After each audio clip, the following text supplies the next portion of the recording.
ঈশিতার বিয়ের পর চলে গেছে কয়েকটা দিন। এই কয়েকটা দিন তার বেশ সাধারণভাবেই গেছে। আয়ুষ তাকে বই এনে দিয়েছে। যতটা সময় পায় সে পড়াশোনা করেই কাটায়। অন্য কাজে তেমন মন নেই।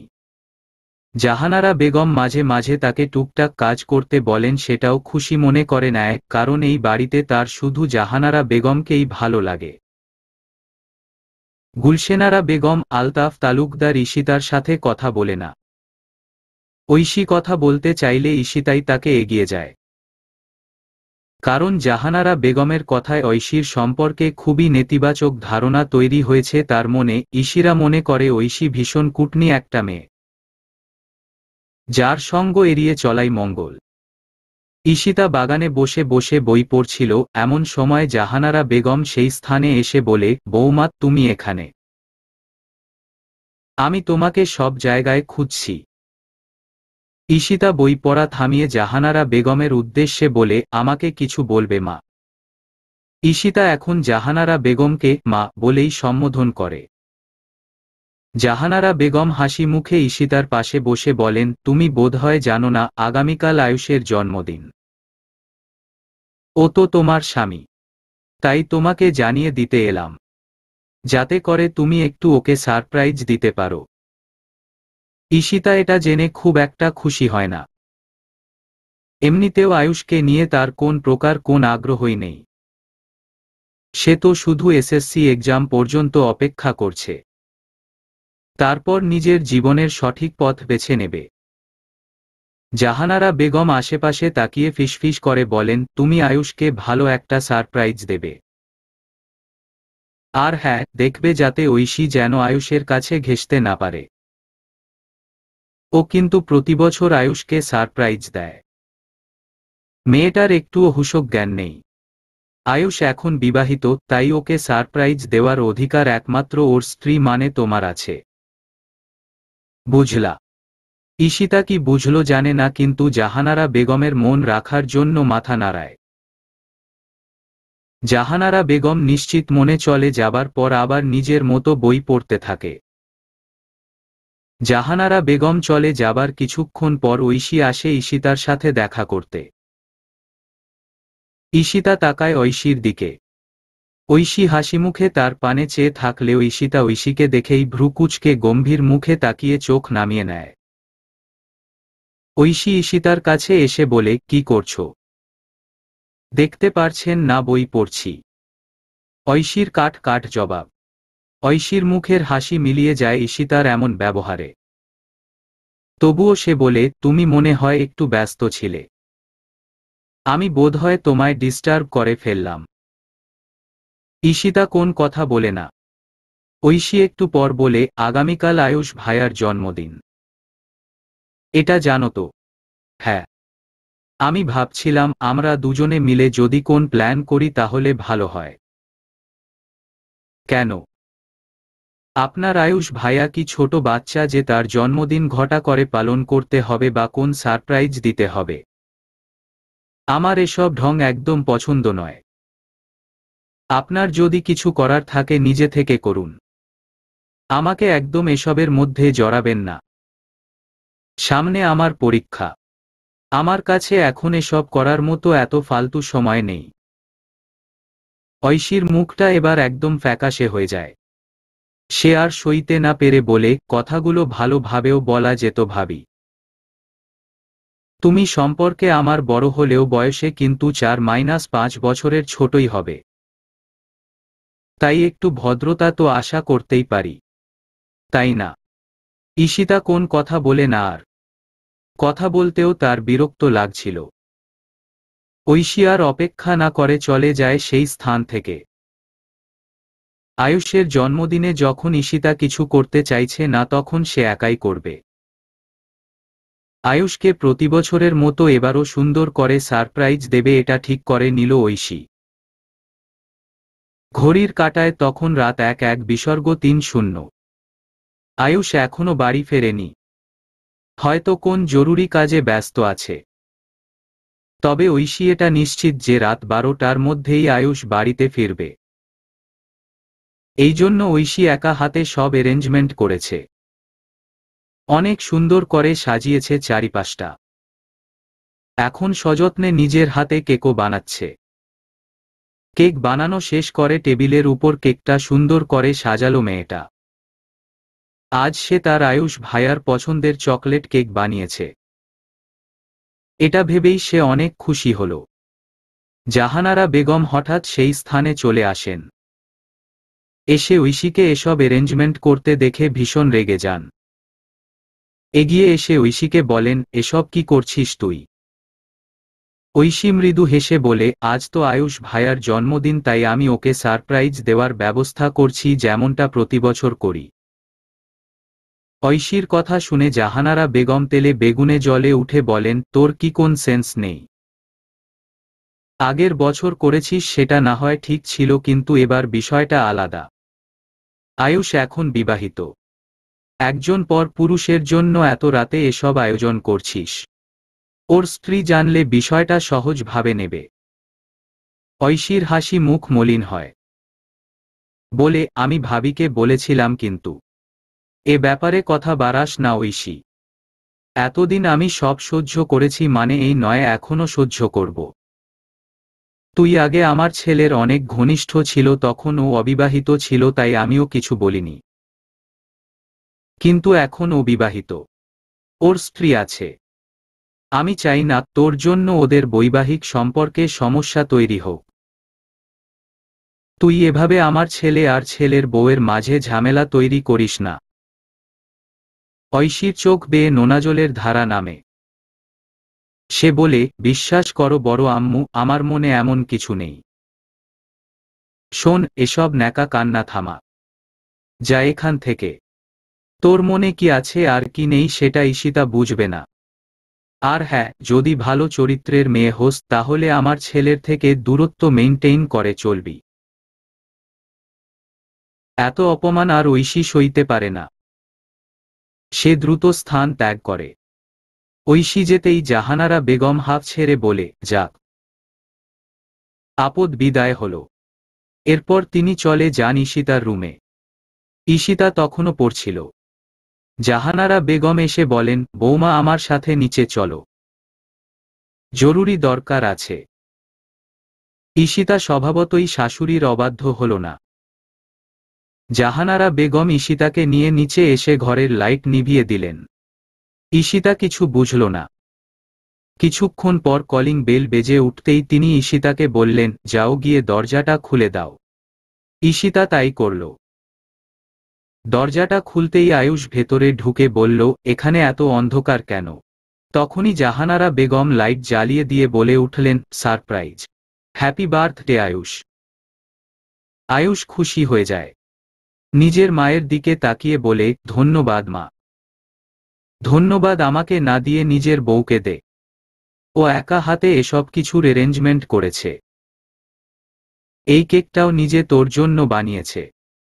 আমি কত করে সাহায্য করতে চেয়েছি, কিন্তু ও সাহায্য নেয়নি। ঈশিতা অবাক হল। সে তো এমন কিছু করেনি। পরে ভাবল হয়তো জাহানারা বেগম নিজে এসব করেছেন আর তাকে ক্রেডিট দিচ্ছে। তাই আর কিছু বলল না। আয়ুষও অবাক হয়ে ভাবল, যেই মেয়েটা আমাকে সহ্য করতে পারে না সে নিজে আমার জন্য এত কিছু করল। ভেবেই সে ঈশিতার দিকে তাকিয়ে বলল, সবকিছুর জন্য ধন্যবাদ। ঈশিতা বোকার মতো তাকিয়ে রইল। জাহানারা বেগম আয়ুষের দিকে চাকু বাড়িয়ে দিয়ে বলল, 12টা তো বাজতে চলল। দ্রুত কেকটা কাট। আয়ুষ তাই করল। কেক কেটে প্রথমে জাহানারা বেগমকে খাওয়ালো, তারপর ঈশিতাকে। ঈশিতার দিকে আজ মুগ্ধ চোখে তাকিয়ে রইল আয়ুষ। উপরে দাঁড়িয়ে এ দৃশ্য দেখে নিজের চোখের জল মুছে ঐশী বলল, হ্যাপি বার্থডে আয়ুষ ভাইয়া। তুমি সুখী হও, এটুকুই চাওয়া। এর জন্য যদি আমায় তোমার থেকে দূরে থাকতে হয় তবে তাই সই। ঈশিতা মন খারাপ করে বসে আছে রুমের মাঝে।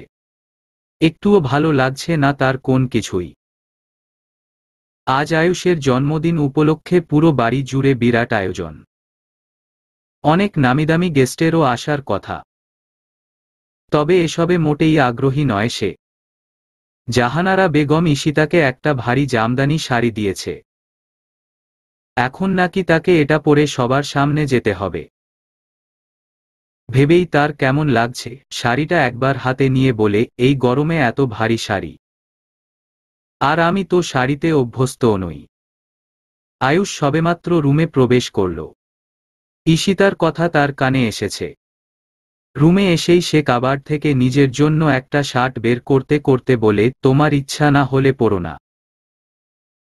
এত রাগ করার কি আছে? ঈশিতা সব রাগ ঢালল আয়ুষের উপর। আপনার মা আমায় কতবার করে পড়তে বলেছে, না পড়লে ব্যাপারটা কেমন দেখাবে ভেবে দেখেছেন? আয়ুষ বলল, এতই যদি চিন্তা হয় তো পড়ো। ঈশিতা বলল, হ্যাঁ তাই তো করতে হবে। এই মিথ্যা বিয়ে নিয়ে যে আর কত নাটক হবে আমি জানি না। আস্তে কথা বলো, কেউ শুনে ফেলবে। শুনে ফেললে ফেলুক। আপনি নিজেই তো বলেছেন এই বিয়ের কোন মূল্য নেই, আমি এসএসসি পরীক্ষা দেওয়ার পর আমায় নিজের মতো ছেড়ে দিবেন। হ্যাঁ বলেছি, আর আমি ঠিক সেটাই করব।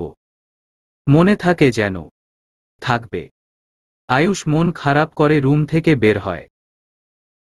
এই মেয়ের মুড বোঝা বড় মুশকিল। কখনো নিজে থেকেই আয়ুষের জন্মদিনের আয়োজন করে, আবার কখনো এমন আচরণ। মেয়েটা কেন তাকে এত দ্বিধায় রাখছে জানে না। হতাশার সুরে বলে, তোমার এই দ্বিধা নিয়ে আমায় আর কতদিন বাঁচতে হবে আমি জানি না ঈশিতা। গতকালকের ওই বিশ্রী ঘটনার পর থেকে ঐশীর মন ভীষণ খারাপ। গতকাল যেন জাহানারা বেগম ঐশীকে সুস্পষ্ট করে তার অবস্থানটা বুঝিয়ে দিয়েছে। এই ঘটনা ঐশীকে তার গণ্ডি বুঝিয়ে দিয়েছে। বিয়ের পর আয়ুষ আর তার মাঝে যে কত বড় পাঁচিল তৈরি হয়েছে সেটা বুঝতে আর বাকি নেই ঐশীর, তাই সেও পণ করে নিয়েছে দূরে থাকবে ওই মানুষটার থেকে, যে তার জন্য এখন শুধুই এক বিভীষিকাময় নিষিদ্ধ পুরুষ। ঐশী যখন নিজেদের রুমে বসে এসবই ভাবছিল তখনই তার রুমে এলেন গুলশেনারা বেগম। এসে ঐশীর পিঠে হাত রাখলেন। ঐশী নিজের অজান্তেই কখন চোখের কোণে অশ্রু জমিয়ে ফেলেছিল জানে না। দ্রুত সেই অশ্রুবিন্দুগুলো মুছে বলে, কিছু বলবে দাদি? গুলশেনারা বেগম ঐশীর মাথায় হাত বুলিয়ে বলেন, এভাবে চোখের পানির মতো কি নিজের দুঃখগুলোও মুছে ফেলতে পারবি তুই? ঐশী নিশ্চুপ। গুলশেনারা বেগম বলতে থাকেন, গতকাল রাতের সব ঘটনা সম্পর্কে আমি অবগত। ওই শাশুড়ি বউ মিলে কি অমানবিক কাজটাই না করল তোর সাথে? তুই এত কষ্ট করে আয়ুষের জন্য এত কিছু করলি, অথচ ওরা সব প্রশংসা লুটে নিল। তুমি বড় আম্মুকে এই ব্যাপারে কিছু বলোনি তো? বলতে চেয়েছিলাম কিন্তু বলিনি। ওই মেয়েটা এই বাড়িতে বউ হয়ে আসার পর যেভাবে আয়ুষ ওর কাছে আমাকে ক্ষমা চাইতে বাধ্য করালো, তাতে আমার আর ঝামেলা করার ইচ্ছা হয়নি। কিন্তু রাগ হয়েছে প্রচুর। এই রাগটা গিলে ফেল দাদি। যেভাবে চলছে সেভাবেই সবটা চলতে দাও। আমি সবটা মেনে নিয়েছি। আয়ুষ ভাইয়া এখন আমার কাছে পরপুরুষ। আমার উচিত হয়নি তার জন্য কিছু করতে যাওয়া। তুই কোন ভুল কাজ করিস নি ঐশী? কই ঈশিতা তো ওর বউ। ও তো কিছু করল না নিজের স্বামীর জন্য। অথচ তুই যখন করলি তখন সব সুনাম নিজের করে নিল। ঐশী দীর্ঘ শ্বাস ফেলে বলল, এসব ব্যাপারে আর কথা না বাড়ানোই মঙ্গল দাদি। বাদ দাও এখন। আজ বাড়িতে কত মেহমান আসবে। কথা ঘোরাস না। তুই যে আয়ুষকে কতটা ভালোবাসিস আমি জানি। আল্লাহ যে কেন তোর সাথে এমন করল। আল্লাহর প্রতি কোন অভিযোগ করো না দাদি। তিনি যা করেন বান্দার ভালোর জন্যই করেন। আমি মেনে নিয়েছি আয়ুষ ভাইয়া আমার জন্য মঙ্গলজনক ছিলেন না, জন্যই আমি ওনাকে পাইনি। তোর মতো বুঝো যদি সবার থাকত। জাহানারা বেগম এর উপহার দেওয়া ভারী শাড়িটাই পরেছে ঈশিতা। যদিও এটা পরে তার চলতে ফিরতে অসুবিধা হচ্ছে, তবুও সে নিজেকে সামলে নিচ্ছে। আজ পুরো বাড়ি মেহমানে গজগজ করছে। ইসমাইল হোসেনও এসেছেন। সাথে এসেছে তার হবু বউ। তাদের দিকে তাকাতেই ঈশিতার ভীষণ ঘৃণা অনুভূত হল। ঈশিতার নিজের বাবাকে কোনকালেই বিশেষ পছন্দ ছিল না। মাই ছিল তার কাছে সব। মায়ের মৃত্যুর পর যে বাবার প্রতি ঘৃণার পরিমাণ চক্রবৃদ্ধি হারে বেড়েছে। ঈশিতা ওদিক থেকে মুখ ফিরিয়ে নেয়। ঐশী আজ নিজেকে ঘরবন্দি করে রেখেছে অসুস্থতার বাহানায়। আলতাফ তালুকদারকেও মনমরা লাগছে। গুলশেনারা বেগম এসব জন্মদিন পালন পছন্দ করেন না, তাই তিনিও অনুপস্থিত। শুধুমাত্র জাহানারা বেগমকেই একমাত্র খুশি লাগছে। আয়ুষের মুখশ্রী দেখে অবশ্য বোঝার উপায় নেই তার মনে কি চলছে। তবে ঈশিতা খেয়াল করেছে কালো শার্টে বেশ ভালোই লাগছে ফর্সা সুদর্শন লোকটাকে। ঈশিতার পরনে নীল শাড়িটাও চোখ ধাঁধিয়ে দেয়ার মতো। আয়ুষ যে কতবার আর চোখে তাকিয়েছে তারই আত্মা নেই। অনুষ্ঠান চলতে থাকে নিজের মতো। আয়ুষের কেক কাটার চিহ্নটার সময় উপস্থিত হয়। এমন সময় হঠাৎ কেউ একজন বলে ওঠে, আমাকে ছাড়াই কেক কাটার চিহ্ন টবাব্র। এটা কিভাবে সম্ভব? ভুলে গেলে নাকি আমায়? জাহানারা বেগম হাসি মুখে এগিয়ে গিয়ে বললেন, আরে নাহিদ, তুই আসবি আমরা তো জানতাম না। ভাবি তো বলল তোর নাকি সামনে সেমিস্টার ফাইনাল এক্সাম, আবার নাদিয়া এক্সাম শুরু হয়ে গেছে, এজন্য তোরা আসতে পারবি না। আসার তো কথা ছিল না, কিন্তু না এসে পারলাম না। আমার আয়ুষ ভাইয়ার জন্মদিন বলে কথা। মুখে একথা বললেও নাহিদ মনে মনে জানে সে কেন এসেছে। সে মূলত এসেছে নিজের প্রেয়সীকে দেখে দুচোখের তৃষ্ণা নিবারণ করার জন্য। তার আখিযুগল খুঁজে চলেছে সেই শান্ত স্বভাবের শুভ্র পরীকে। তাকে না দেখলে যে তার চোখের তৃষ্ণা মিটবে না। এজন্য তো শত ব্যস্ততা ফেলে চলে এসেছে। কিন্তু তার চোখ আর শুভ্র পরীকে খুঁজে পেল না। ব্যথিত হল মন। অতঃপর হেসে সবার উদ্দেশ্যে বলল, আমি কিন্তু একা আসিনি। আমার এক বন্ধুকে সাথে নিয়েছি। ও কিন্তু প্রথমে আসতেই চাইছিল না। আমি এক প্রকার জোর করেই ধরে বেঁধে এনেছি ওকে। ঠিক করিনি। জাহানারা বেগম বলেন, একদম ঠিক করেছিস তুই। তা তোর সেই বন্ধু কোথায়? নাহিদ পিছন ফিরে ইশারা করে বলল, তুই কি এখনো বাইরে দাঁড়িয়ে থাকবি? আয়, ভেতরে আয়। সাথে সাথেই ভেতরে চলে এলো শ্যামবর্ণের এক অতীব সুদর্শন যুবক, যাকে দেখেই ঈশিতা চরম বিস্মিত হল। ছেলেটা এগিয়ে এসে জাহানারা বেগমকে সালাম দিল। জাহানারা বেগম সালামের উত্তর দিয়ে বললেন, এসো, ভেতরে এসো। যুবকটি সামনে তাকাতেই ঈশিতার সাথে তার চোখাচোখি হয়ে যায়। ঈশিতার মতো সেও অবাক নয়নে তাকিয়ে থাকে ঈশিতার দিকে। দুজনের দৃষ্টি যেন আজ একই কথায় বলছে। ঈশিতা যেন আজ কোন কিছুর তোয়াক্কা করল না। এগিয়ে এসে যুবকটির একেবারে সামনে দাঁড়িয়ে আপ্লুত কণ্ঠে বলল, কেমন আছো তামিম ভাই? ঈশিতার দিকে অপলক দৃষ্টিতে তাকিয়ে ছিল তামিম। ঈশিতার দৃষ্টিও ছিল অনড়। তাদের এহেন দৃষ্টি বিনিময় কারো নজর এড়ায় না। নাহিদ তামিমকে প্রশ্ন করে, তোরা কি একে অপরকে চিনিস? নাহিদের এই প্রশ্নের বিপরীতে তামিম বেশ ঠান্ডা গলায় বলে, ও আমার স্টুডেন্ট ছিল। একসময় ওকে টিউশনি পড়াতাম। এর থেকে বেশি কিছু না। এর থেকে বেশি কিছু না, এই কথাটা বারবার বাজতে থাকে ঈশিতার কানে। তার মনে তীব্র ব্যথার সৃষ্টি করেছিল এই কথা। এক সময় তো সে ভালোবাসত এই লোকটাকে। অথচ লোকটা কখনো তার ভালোবাসার গুরুত্ব দেয়নি। কিন্তু তাই বলে তাকে এত সামান্যকেই ভাববে? ঈশিতা বাকরুদ্ধ।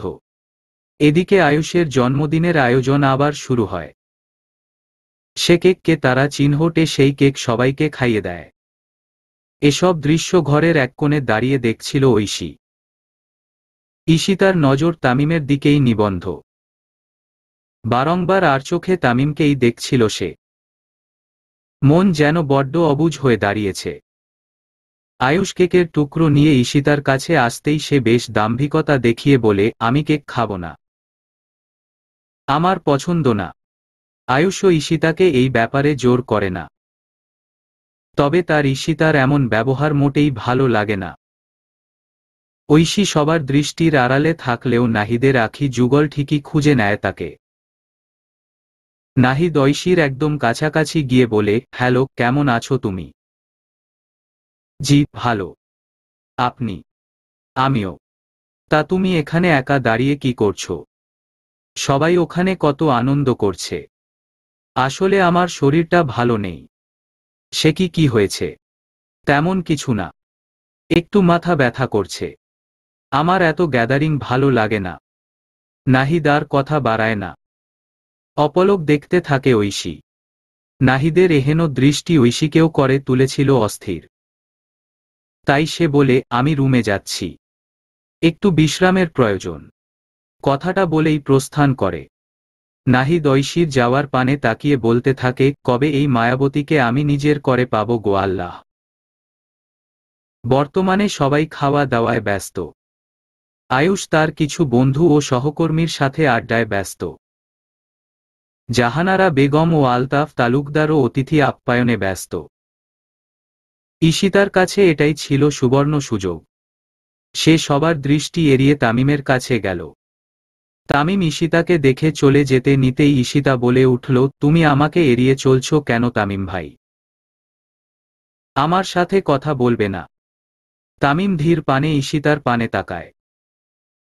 ঈশিতাদের গ্রামে তারও বাড়ি। গ্রামের অন্যতম মেধাবী ছাত্র তামিম বর্তমানে পড়াশোনা করছে ঢাকা মেডিকেলে। সে কলেজে পড়াকালীন ঈশিতা সপ্তম শ্রেণীর ছাত্রী ছিল। সেই সময় ঈশিতার মায়ের কথায় তাকে গণিত পড়াতো তামিম। ঈশিতা যেহেতু মেধাবী ছাত্রী ছিল তাই তামিম তার প্রতি কনসার্ন ছিল তাদের গ্রামের কোন মেয়েই ভালো স্তরে যেতে পারেনি। সবাই বাল্যবিবাহের ফলে অকালে ঝরে গেছে। তবে তামিমের আশা ছিল ঈশিতা গ্রামের মেয়েদের কাছে আইডল হয়ে উঠবে। কিন্তু সেই ঈশিতাও বিয়ে করে সংসারে ব্যস্ত হয়েছে। এই জিনিসটা তামিমকে ব্যথিত করেছে। এজন্য সে ঈশিতাকে এড়িয়ে চলতে চাইছে। কিন্তু ঈশিতা নিজে থেকে কথা বলতে আসায় আর এড়াতে পারল না। ঈশিতার উদ্দেশ্যে বলল, কেমন আছো তুমি? ঈশিতা মলিন হেসে বলল, আমায় দেখে কেমন মনে হচ্ছে? তামিম হোঁচকচিয়ে গেল। একটু থেমে বলল, তোমার থেকে আমি এটা আশা করিনি ঈশিতা। তুমি কত ব্রিলিয়ান্ট স্টুডেন্ট ছিলা। তোমার কত সুন্দর ব্রাইট ফিউচার ছিল, অথচ বিয়ে করে নিজের ভাগ্যটাকে নিজেই ধ্বংস করে দিলে। ঈশিতার চোখের কোণে অশ্রু জমল। সে চোখের জল মুছে বলল, আমি এই বিয়েটা করতে চাইনি। আমার বিয়ে করার কোন ইচ্ছেই ছিল না। আমার ইচ্ছে ছিল আগে নিজের পায়ে দাঁড়ানোর, নিজের ক্যারিয়ার গড়ে তোলা। কিন্তু এক দমকা হাওয়া এসে সবকিছু এলোমেলো করে দিল। তামিম অবাক হয়ে প্রশ্ন করে, মানে?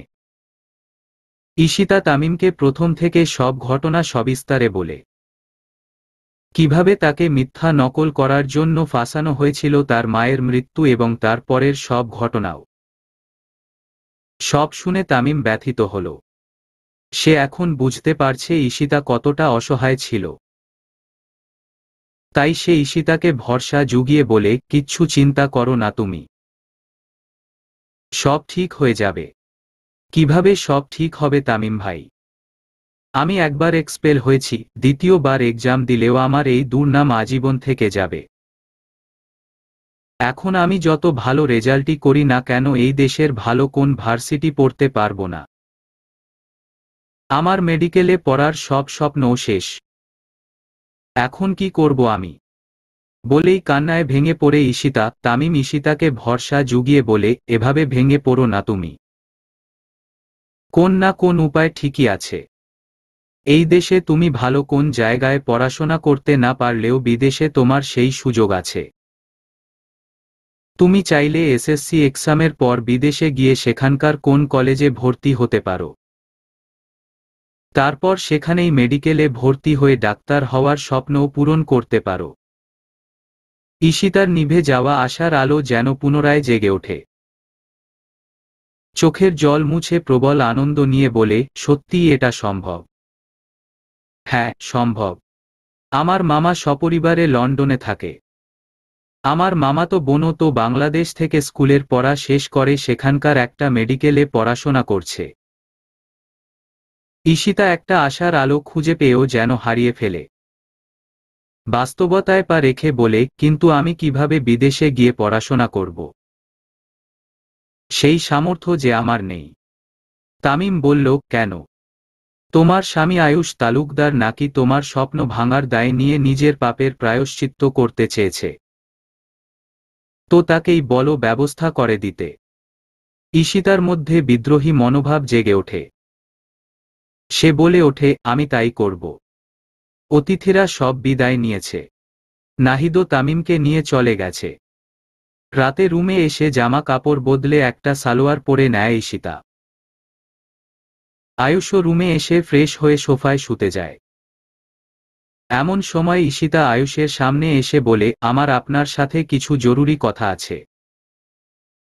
হ্যাঁ, বলো। আমার ইচ্ছা ছিল একজন বড় ডাক্তার হওয়া। কিন্তু আপনি ভুল বুঝে আমায় এক্সপেল করেছেন জন্য এখন আমি দ্বিতীয়বার পরীক্ষা দিয়ে যতই ভালো রেজাল্ট করি না এই দেশ থেকে কেন আমি ডাক্তার হতে পারবো না। এর দায়ভার এখন আপনাকেই নিতে হবে। মানে? কি চাইছোটা কি তুমি? আমি চাই এসএসসি পরীক্ষার পর বিদেশে চলে যেতে। আপনি সেই ব্যবস্থা করুন। এসব কি বলছো তুমি ঈশিতা? এত কম বয়সে তুমি বিদেশে গিয়ে কি করবে? কিভাবে থাকবে? জন্ম নিবন্ধন অনুযায়ী যেহেতু আমার বয়স 18 তাই আমার বিদেশ যাওয়া নিয়ে কোন সমস্যা হবার কথা না। আর রইল একা থাকার কথা, বিদেশে আমার এক আত্মীয় আছে। আমি তার বাসায় গিয়ে থাকতে পারব। কিন্তু? কোন কিন্তু নয়?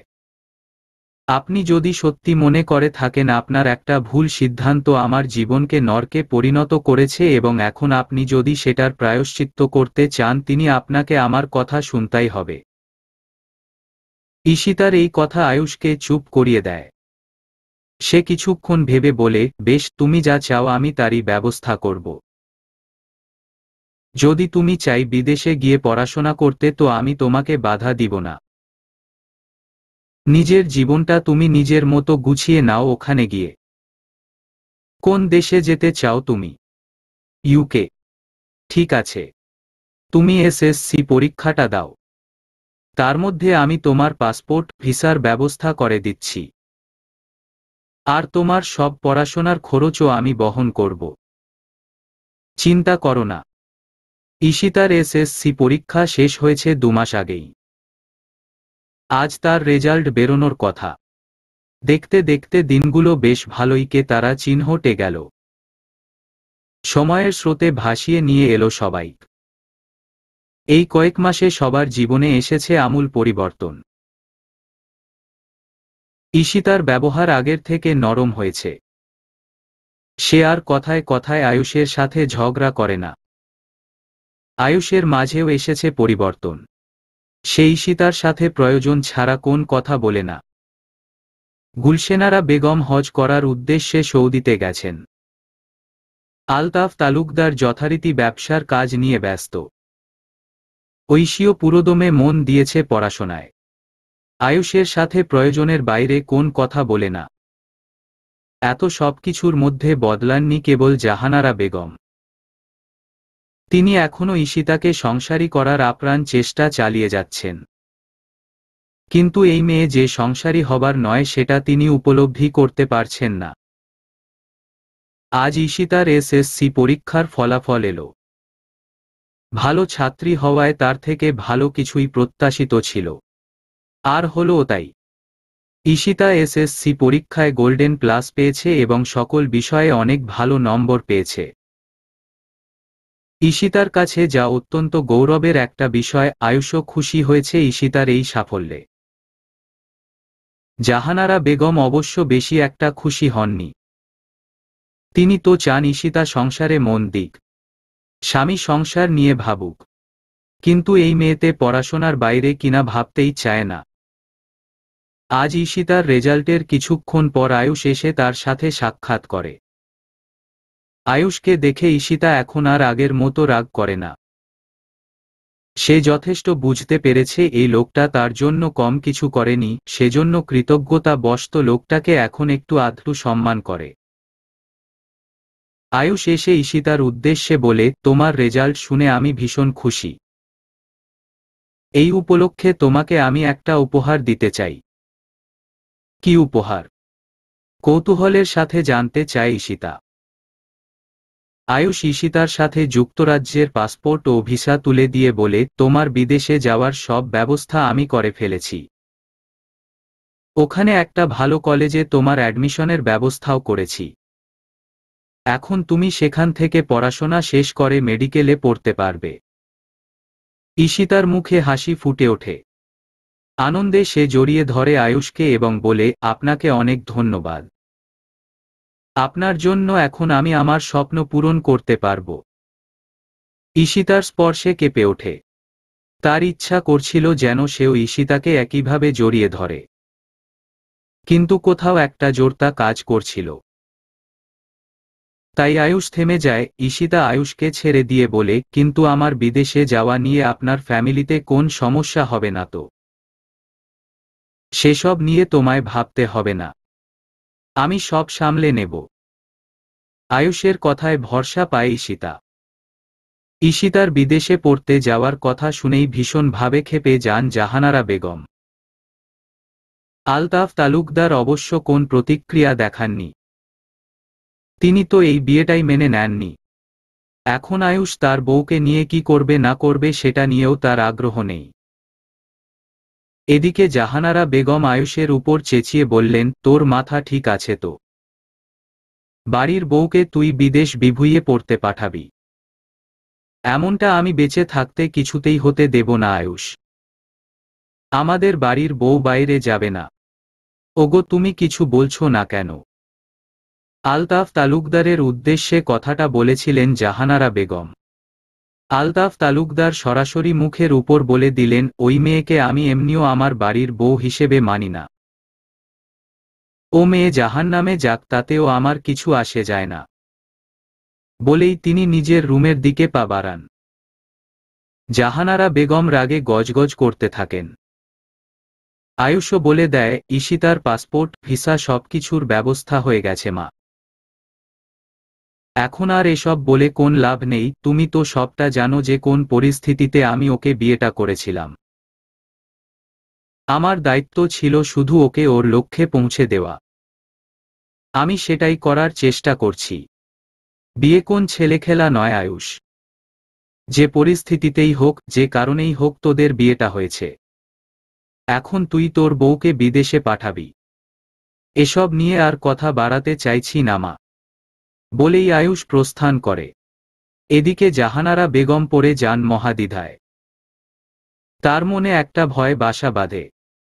ঈশিতার বিদেশে চলে যাওয়ার সুযোগ নিয়ে যদি ওই ঐশী আবার আয়ুষের কাছে আছে তাহলে কি হবে?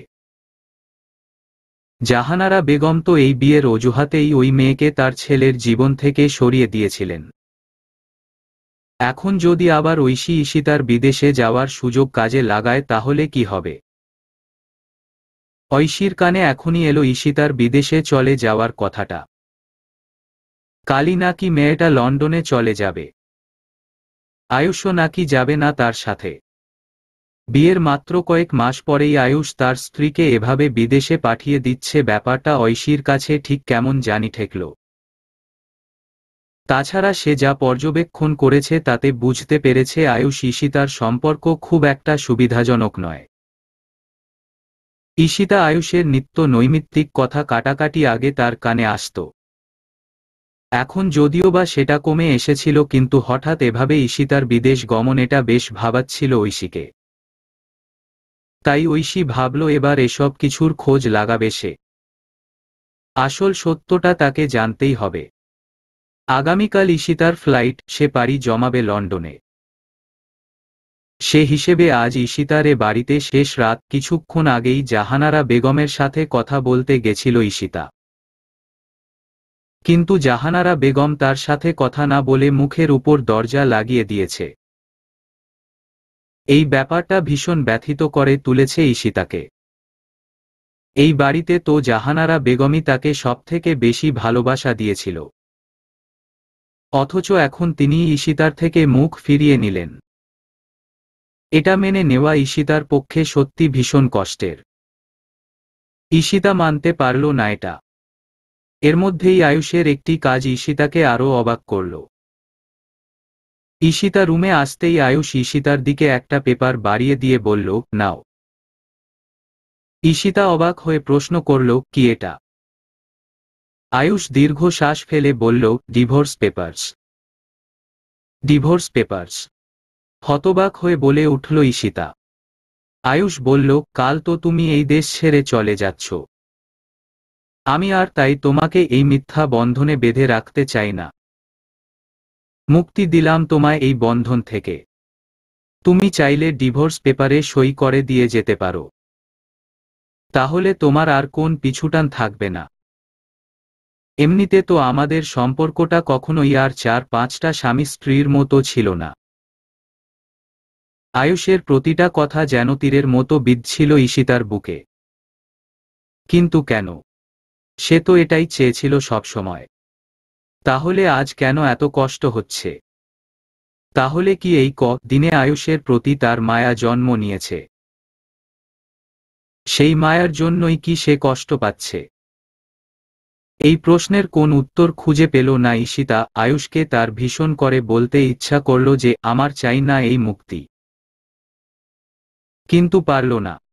আয়ুষ সোফায় গিয়ে শুয়ে পড়ল। ঈশিতা ডিভোর্স পেপারে সই করল না। আয়ুষের অগোচরে সেই পেপারসটা ছিঁড়ে টুকরো টুকরো করে বাইরে ফেলে দিল। ঘুমন্ত আয়ুষের দিকে তাকিয়ে বলল, আমি কিছুতেই এই সম্পর্ক শেষ করব না। কিছুতেই না। আজ ঈশিতার জীবনের এক অন্যতম বিশেষ দিন। আজকের ঘটনা হয়তো তার জীবনে অনেক বড় প্রভাব ফেলতে চলেছে।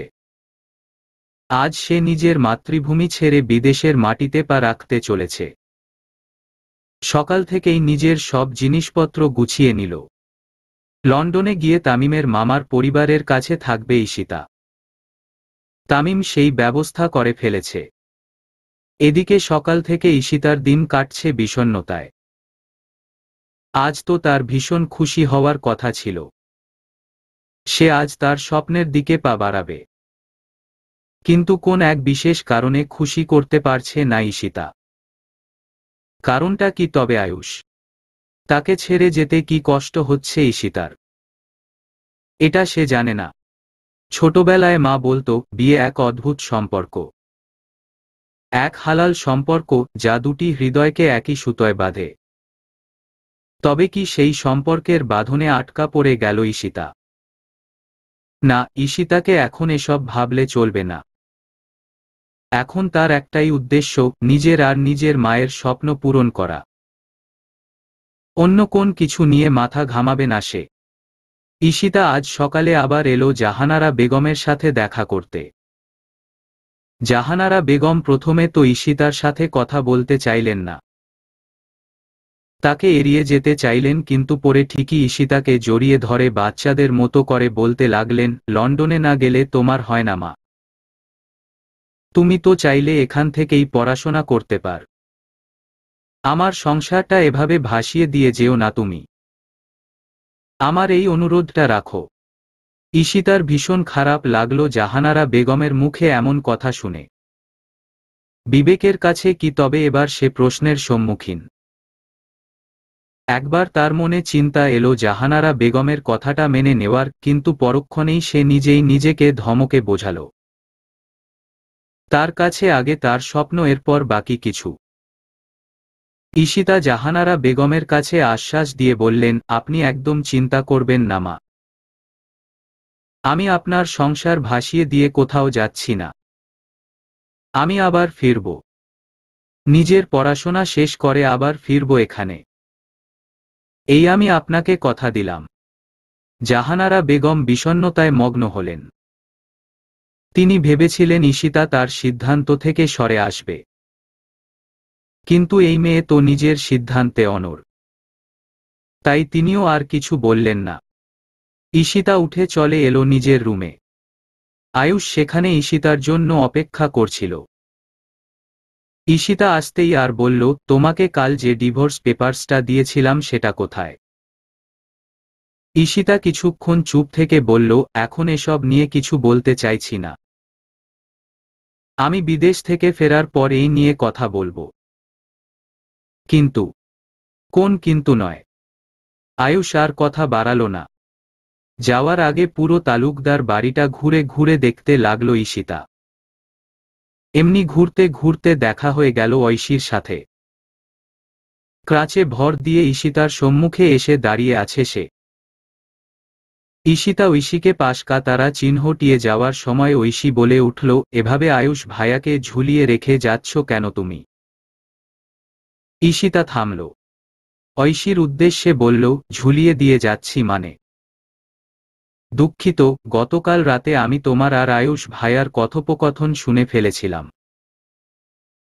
তোমাদের এই বিয়েটা তো একটা শর্ত ছিল তাই না? তুমি তো কখনো এসব সংসার করতে চাওনি। তোমার ইচ্ছা ছিল পড়াশোনা করার। আয়ুষ ভাইয়া তো তোমাকে সেই সুযোগ করে দিল। গতকাল তোমার হাতে ডিভোর্স পেপারস ও তুলে দিল, তো তুমি কেন আয়ুষ ভাইয়াকে মুক্তি দিলে না? কি চাও তুমি? আয়ুষ ভাইয়া আজীবন তোমার অপেক্ষায় বসে থাকুক? ঈশিতা লম্বা শ্বাস টেনে বলল, এটা আমাদের স্বামী স্ত্রীর ব্যাপার। এর মাঝে তুমি না ঢুকলেই বোধহয় ভালো হবে। আর একটা কথা, আমি তোমার আয়ুষ ভাইয়াকে ঝুলিয়ে রেখে কোথাও যাচ্ছি না। আমাদের বিয়ে হয়েছে, সংসারটা এখনো হয়নি সেভাবে। তবে তার মানে এই না যে কখনো হবে না। আমি আবার ফিরব আমার সংসারে। আগে নিজের স্বপ্নটা পূরণ করি, তারপর ভাবব সংসার নিয়ে। তোমার মনে হচ্ছে না তুমি ভীষণ স্বার্থপরতা করছো? পৃথিবীর সকল মানুষই স্বার্থপর। আমিও তাদের বাইরে নই। নিঃস্বার্থ কেউ হতে পারে না। যারা পারে তারা মহামানুষ। তবে আমি বা তুমি কেউ সেই মহাপুরুষের তালিকায় পড়ি না। বলেই ঈশিতা চলে গেল। ঐশী ঈশিতার বলা শেষ কথাটা ভাবতে লাগল। কি বোঝাতে চাইল মেয়েটা? ঐশী স্বার্থপর।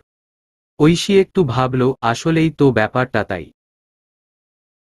এতদিন ঐশী আয়ুষের থেকে দূরে থেকেছে কারণ সে ভেবেছে আয়ুষ ঈশিতার সাথে সুখে আসে।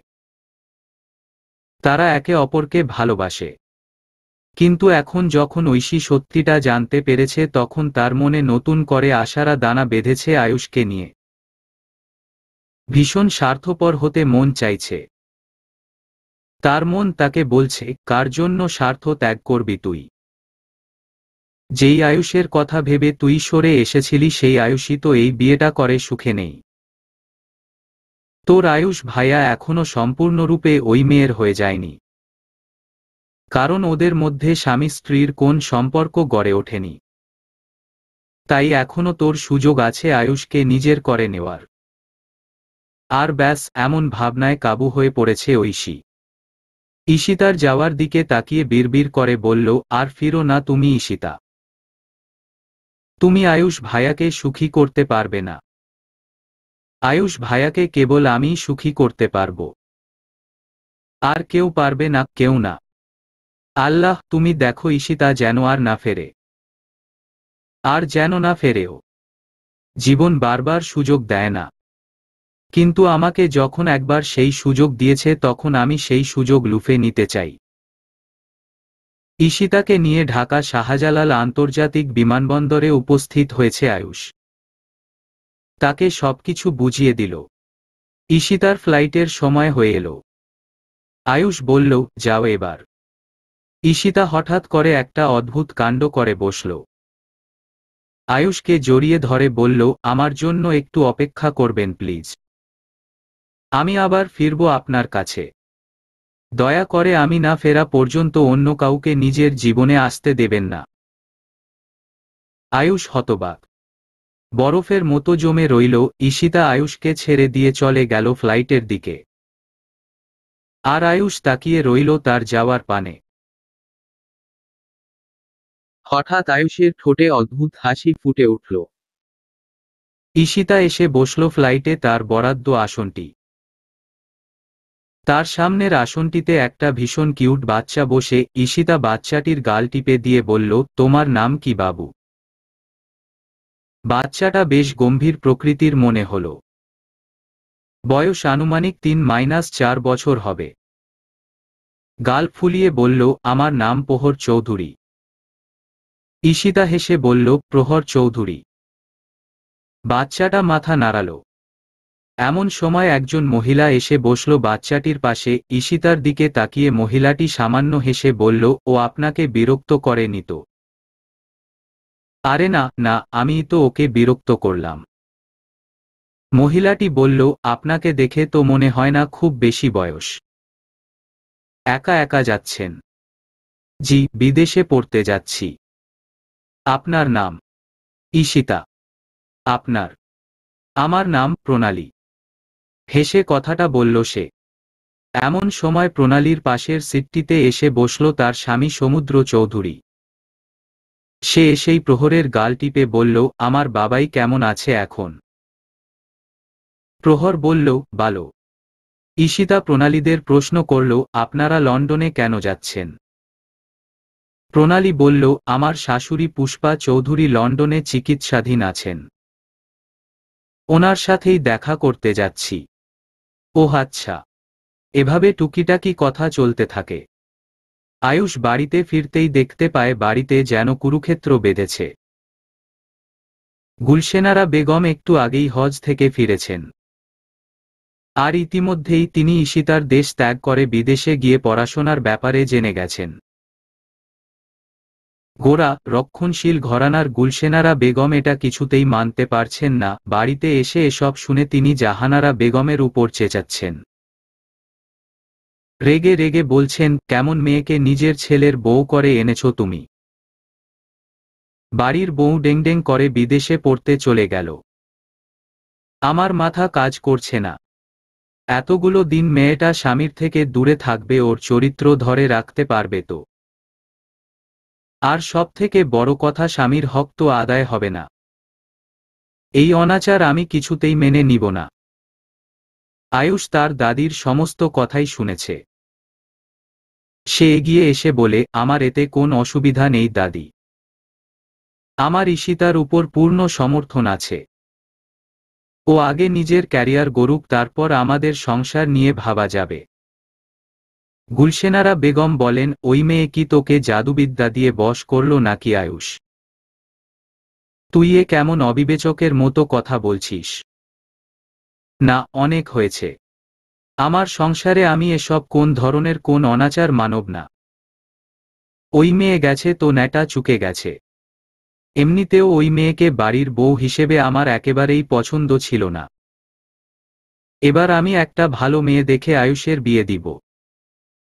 আয়ুষ স্পষ্ট জানিয়ে দেয়, আমি মনে প্রাণে ঈশিতাকে আমার স্ত্রী মানি। ওকে ছাড়া আর অন্য কাউকে আমার স্ত্রী বলে মানব না।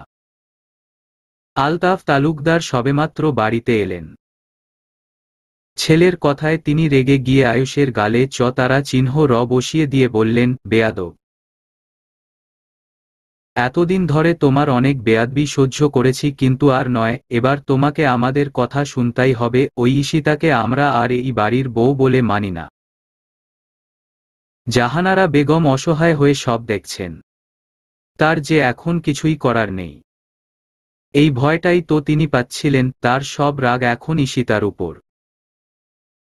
ওই মেয়েটার জন্যই সবকিছু এমন এলোমেলো হয়ে গেল।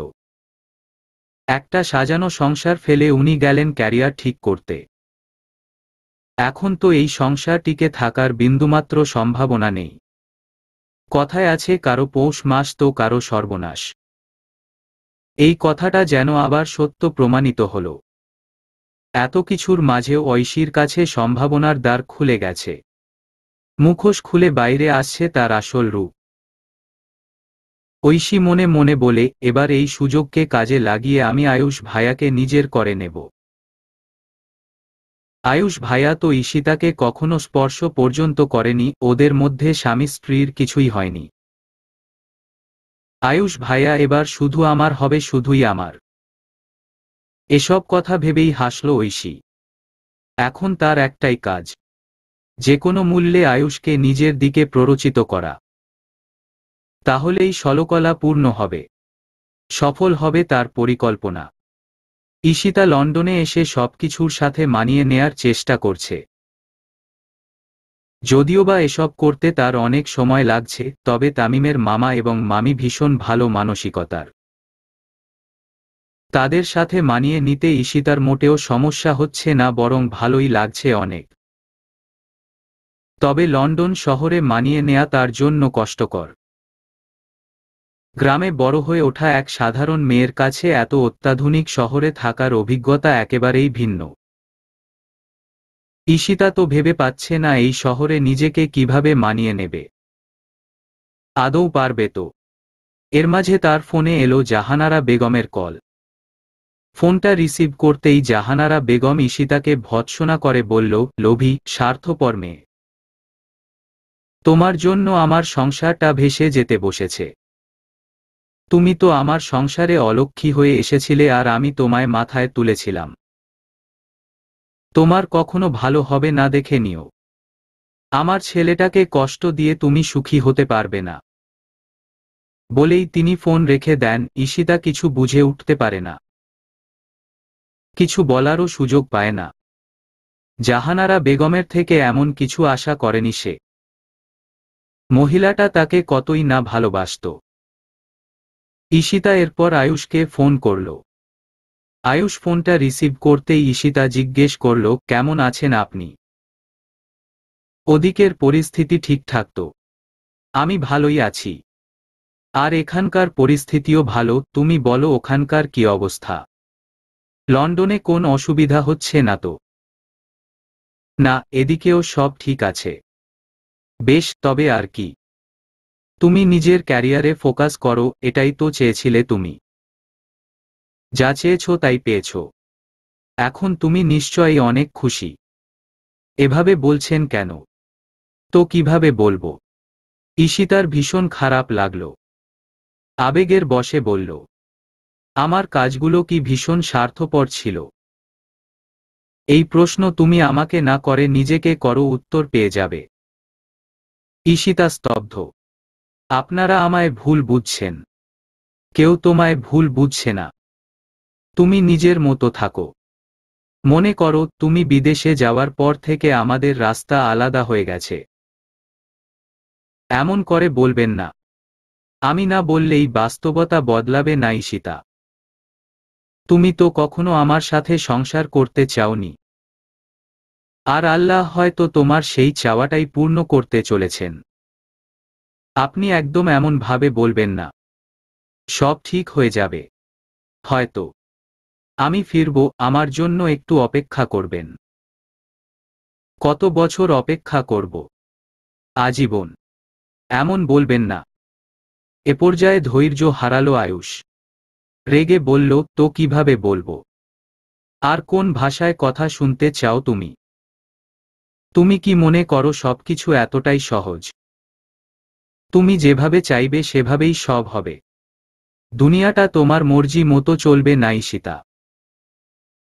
তোমার জন্য আজ আমার বাবা প্রথমবার আমার গায়ে হাত তুলেছে। আমাদের সংসারে অশান্তি হচ্ছে শুধু তোমার জন্য। আমি এত সবকিছু মেনে নিতে পারছি না। আমার এবার মুক্তি চাই এসব থেকে। মুক্তি?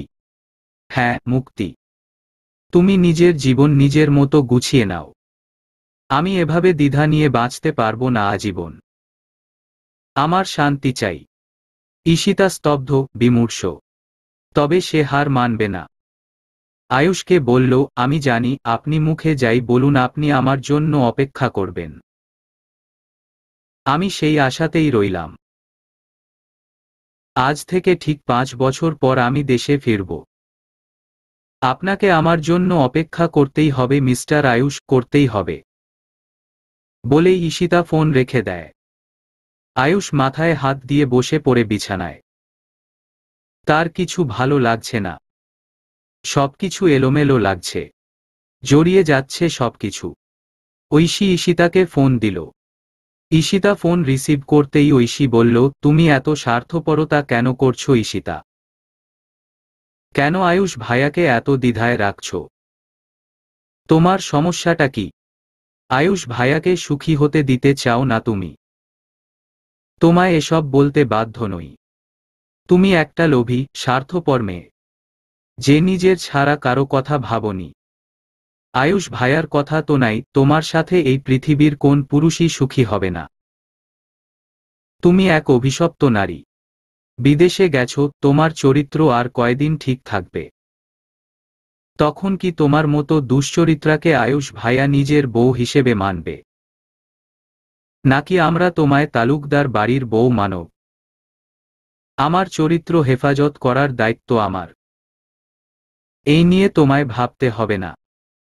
এটাই প্রথমবার জন্য আমি কিছু বললাম না। কিন্তু এরপর আমার সম্বন্ধে এমন কিছু বললে আমিও কিন্তু ছেড়ে কথা বলবো না।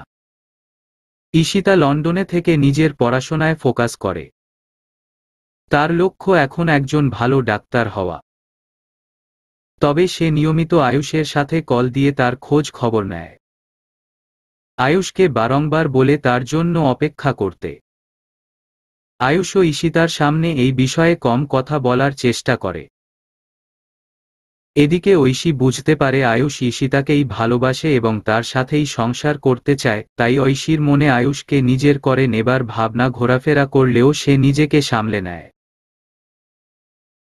জোর করে কারো ভালোবাসা পাওয়া যায় না, এটা ঐশী খুব ভালো করেই জানে, তবে সে হাল ছাড়ে না। ঐশী শুধু অপেক্ষা করতে থাকে যে কবে আয়ুষের মন থেকে ঈশিতা মুছে যাবে এবং সে সেই স্থান পূরণ করতে পারবে।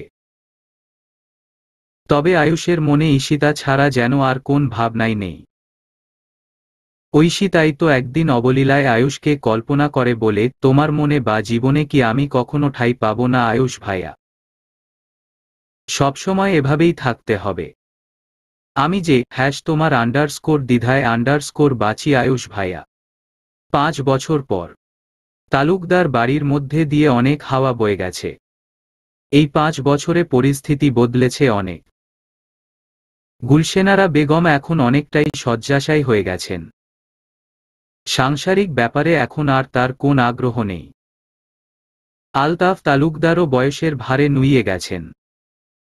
এখন তিনি ব্যবসার দায়িত্ব আয়ুষের উপর ছেড়ে দিয়েছেন। আয়ুষও নিজের চাকরি সামলে ব্যবসায় যতটা পারছে সময় দিচ্ছে। ঐশীর জীবন যেন এক জায়গায় আটকে আছে, এখনও সে আয়ুষের প্রতীক্ষায় বসে আছে। পড়াশোনা শেষ করে এখনও সে অবিবাহিত বসে আছে আয়ুষের জন্য। আয়ুষকে পাওয়ার জন্য কখনো কোন কূটনীতিও অবলম্বন করেনি। শুধু তার জন্য প্রতীক্ষা করে গেছে। ঐশীর দৃঢ় বিশ্বাস একসময় আয়ুষ তার প্রতি সদয় হবে, কিন্তু এই 5 বছরে অন্তত সেটা হয়নি। এদিকে জাহানারা বেগম এখন সংসারের সর্বময়ী কর্ত্রী। এখন তিনি অজানা কারণে ঐশীর বিয়ে দিতে উদ্যত হয়েছেন। তিনি চাইছেন ঐশী বিয়ে করে নিক। নিজ উদ্যোগে ঐশীর জন্য ছেলেও দেখছেন। যদিওবা ঐশী সব ছেলেকেই কৌশলে এড়িয়ে যাচ্ছে।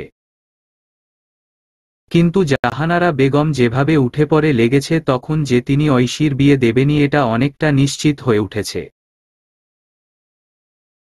আজ ঐশী গুলশেনারা বেগমের পাশে বসে তাকে কোরআন পাঠ করে শোনাচ্ছে। ঐশীর সুমিষ্ট কণ্ঠে কোরআন পাঠ শুনে গুলশেনারা মন্ত্রমুগ্ধ হয়ে চেয়ে থাকেন। ঐশীর কোরআন পাঠ শেষ করার পর গুলশেনারা বেগম বলে ওঠেন, তোকে কিছু বলতে চাই ঐশী। জি দাদি, বলো। তুই আর দিন এমন সন্ন্যাসিনীর মতো জীবন যাপন করবি? এবার একটু নিজের কথা ভাব। একটা ভালো ছেলে দেখে। এটা সম্ভব নয় দাদি। কেন সম্ভব নয়? আয়ুষের অপেক্ষায় আর কতদিন বসে থাকবি তুই? এতদিনেও কি বুঝিসনি যে আয়ুষ তোর হবার নয়? ঐশী নিশ্চুপ থাকে। অনেকক্ষণ চুপ থেকে তারপর বলে, মন থেকে কিছু চাইলে আল্লাহ সেই ইচ্ছা অবশ্যই পূরণ করে। তুই ভুল করছিস ঐশী। দ্বিধার মধ্যে জীবন কাটাচ্ছিস তুই। শেষে দেখবি তোর জীবন শূন্যতায় ভরে যাবে। আমি শূন্যতার সাথেই মানিয়ে নেব। তবু আয়ুষ ভাইয়া ছাড়া অন্য কারো সাথে আমি সংসার, এটা আমি ভাবতেও পারি না দাদি। আর আমার চিন্তায় অন্যায় কি?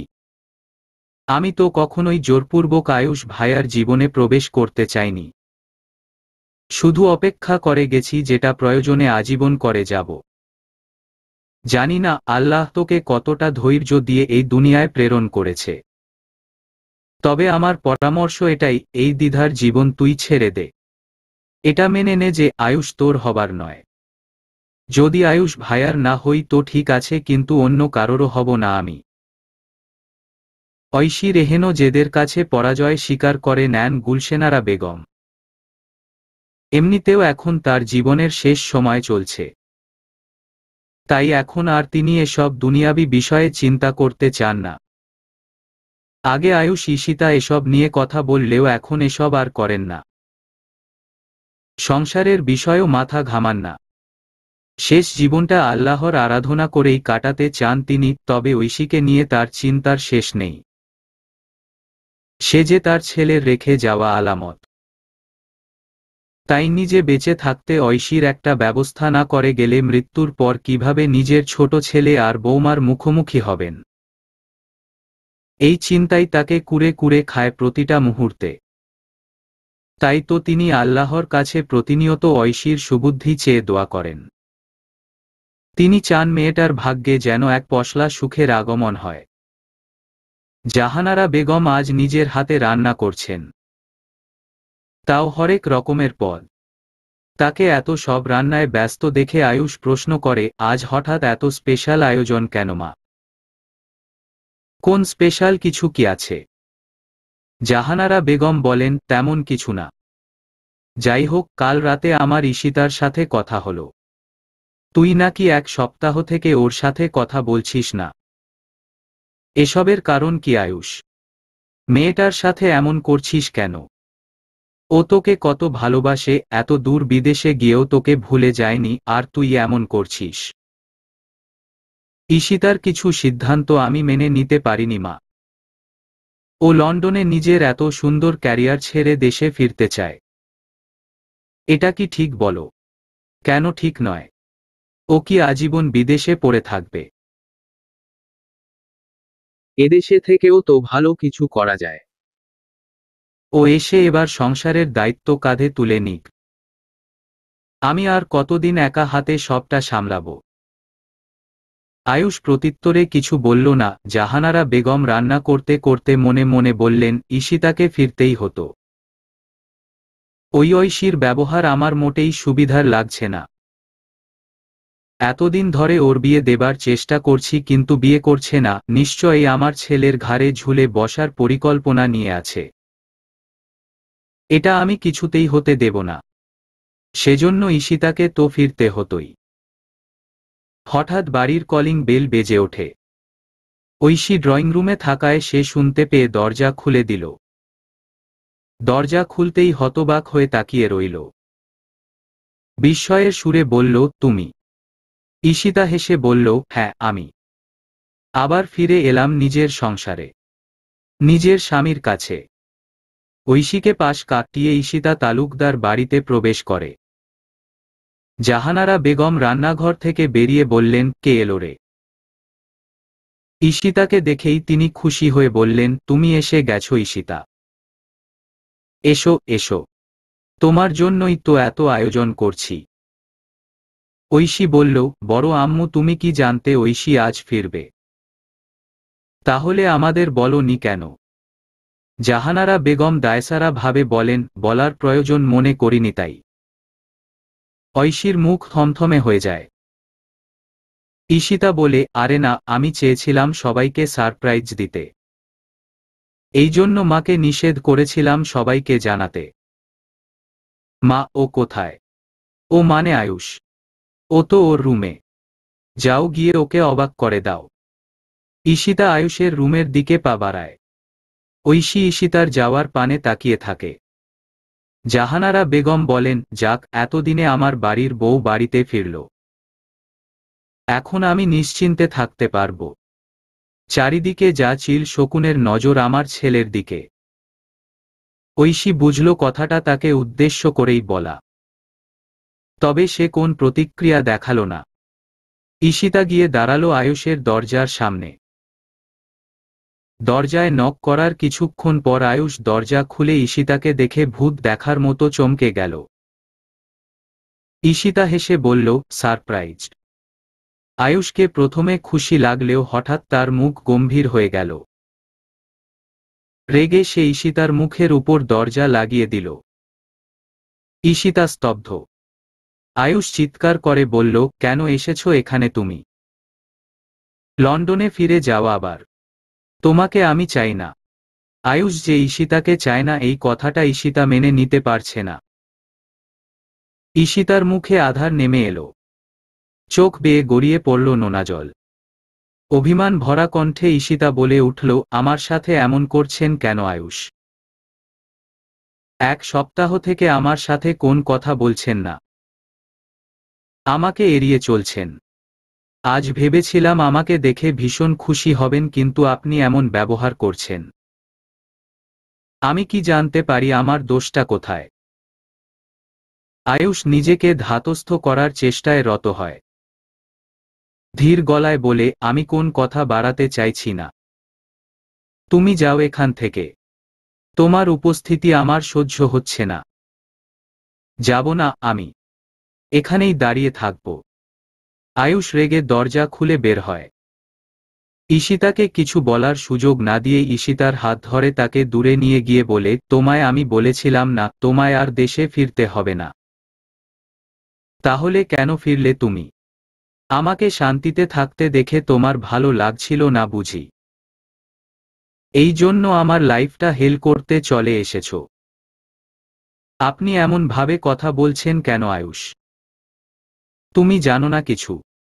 আর কত নাটক করবে তুমি? 5 বছর ধরে আমার সাথে অনেক নাটক করেছ। আমি বোকা ছিলাম তাই তোমার নাটকগুলো সত্য ভেবেছিলাম, তবে এখন আমার চোখ খুলে গেছে। তোমায় আর নিজের ত্রিসীমানায় দেখতে ইচ্ছা করছে না। তোমায় স্পর্শ করতেও আমার ঘৃণা লাগছে, বিশ্বাস করো। যাই হোক, তুমি এসেছো একদিক দিয়ে ভালোই হয়েছে। আইনত এবং সামাজিক মতে তুমি এখনো আমার স্ত্রী। এই সম্পর্কটার জন্যই তোমার এখনো অধিকার আছে আমার জীবনে। তবে এই অধিকার আর থাকবে না। এবার আমি তোমাকেও মুক্তি দেব আর নিজেও এই ছেলে খেলার বিয়ে থেকে মুক্তি পাব। নিজের জীবন নতুন করে শুরু করতে পারব। এসব কি যা তা কথা বলছেন আপনি আয়ুষ? কেন করছেন এমন? আয়ুষ ঈশিতার কথার কোন উত্তর না দিয়ে নিজের রুমের দিকে চলে যায়। ঈশিতা আয়ুষকে ডাকতে থাকে কিন্তু সে কোন সাড়া দেয় না। ঈশিতা সেখানে বসেই কাঁদতে থাকে। আয়ুষ দূর থেকে ঈশিতাকে কাঁদতে দেখে। তার ইচ্ছা হয় কাছে এসে ঈশিতাকে জড়িয়ে ধরে তাকে সামলাতে, কিন্তু সে নিজেকে দমিয়ে রাখে। আয়ুষ দ্রুত নিজের রুমে গিয়ে দরজা লাগিয়ে সেও ওখানেই বসে পড়ে। এতক্ষণ অনেক কষ্টে নিজের কান্না আটকে রেখেছিল সে। তবে এবার আর পারল না। আয়ুষ এবার নিজেও কান্নায় ভেঙে পড়ল। ঈশিতার উদ্দেশ্যে বলল, কেন ঈশিতা কেন? এভাবে ঠকালে কেন আমায়? আমি তো 5 বছর তোমার অপেক্ষায় বসেছিলাম। তোমার জন্য কত স্বপ্ন সাজিয়েছিলাম। আর তুমি এভাবে আমার সব স্বপ্ন ভেঙে দিলে। কি কমতি ছিল আমার মাঝে যে এভাবে তুমি আমায় ধোঁকা দিলে? তোমার ওই চোখের জলে আমি আর ভুলব না, আর না। টিনা তামিমের মামাতো বোন। লন্ডনের একটা বিলাসবহুল হোটেলে অবস্থান করছে সে বর্তমানে। হঠাৎ তার ফোনে কাঙ্ক্ষিত নম্বর থেকে ফোন এলো। টিনা হাস্যজল মুখে ফোনটা রিসিভ করল। রিসিভ করেই বলল, হ্যালো ব্রো, কেমন আছো? তামিম বলল, আই এম ফাইন। তোর খবর বল। আমার খবর জানাবো নাকি তুমি যেই খবর জানতে কল দিয়েছ সেসব জানাবো? তুই তো বুদ্ধিমতী, তাই আমাকে নিশ্চয়ই তোকে কিছু বুঝিয়ে দিতে হবে না। হা হা হা। যাই হোক, মিশন কমপ্লিট। তোমার কথা মতো আমি ঈশিতার বর আয়ুষের ফোনে তোমার আর ঈশিতার কিছু ঘনিষ্ঠ ছবি পাঠিয়ে দিয়েছি, সাথে তোমাদের ওই ড্রামার পার্টটাও। তামিম মৃদু হাসে। 1 বছর আগে সে যখন লন্ডন গেছিল তখন বাসায় একটা অনুষ্ঠানে তারা ড্রামায় অভিনয় করেছিল। সেখানে ঈশিতা ছিল নায়িকা এবং সে নায়ক। সেসবই টিনা রেকর্ড করে রেখেছিল। আর এখন সুযোগ বুঝে সেসব ব্যবহার করেই আয়ুষ ও ঈশিতার মধ্যে ভুল বোঝাবুঝি তৈরি করছে তারা দুজনে মিলে। টিনা তামিমকে বলে, তবে আমি বুঝতে পারছি না ব্রো, তুমি ওই ঈশিতার মধ্যে এমন কি পেলে যে একটা বিবাহিতা মেয়ের সংসার ভাঙতে উঠে পড়ে লেগেছ? আমি এসব করতাম না, কিন্তু তুমি এমন ভাবে অনুরোধ করলে যে না করে থাকতে পারলাম না। মিস্টার আয়ুষ তালুকদারের সামনে সবটা এমনভাবে পোট্রে করলাম যে উনি মনে করছেন তুমি আর ঈশিতা মিলে ওনাকে ঠকাচ্ছ। ঈশিতা তোমার সাথে কোন সম্পর্কে আছে? ঈশিতাকে আমি সেই জবে প্রথম দেখেছি তখন থেকে পছন্দ করি, কিন্তু ও তখন অনেক ছোট ছিল জন্য নিজের মনের কথা বলতে পারিনি। ওকে আমি এতটা ভালোবেসেছি যে ও ছাড়া অন্য আর কারো দিকে কখনো নজর দেইনি আমি। যদি ওই আয়ুষ লোকটা মাঝখানে চলে না আসতো তাহলে এতদিনে আমি ঈশিতাকে নিজের করে নিতাম। কিন্তু যাই হোক, এখনো সময় আছে। যে কোনো মূল্যেই আমি ঈশিতাকে নিজের করে নেব। তার জন্য যা করতে হয় করব। টিনা দীর্ঘ শ্বাস ফেলে বলল, আমিও যথাসাধ্য তোমায় সাহায্য করব। বলেই টিনা ফোন রেখে দেয়। ফোন রেখেই বলে, ঈশিতা তুমি বড্ড লাকি যে তামিম ব্রো তোমায় ভালোবাসে। আমার মনে হয় তামিম ব্রো এর থেকে ভালো তোমাকে কেউ ভালোবাসতে পারবে না। তাই আমি নিজের কাজ নিয়ে একটুও আফসোস করছি না। বরং আমি খুশি হব যদি তোমার সংসার ভেঙে যায় আর তামিম ব্রো তোমাকে পায়। বিনিময়ে আমিও তো তামিম ব্রো এর বেস্ট ফ্রেন্ড নাহিদকে পাব। তামিম ব্রো তো বলেছে তোমার সংসারটা ভাঙতে পারলেই নাহিদের সাথে আমার সেটিং করে দিবে।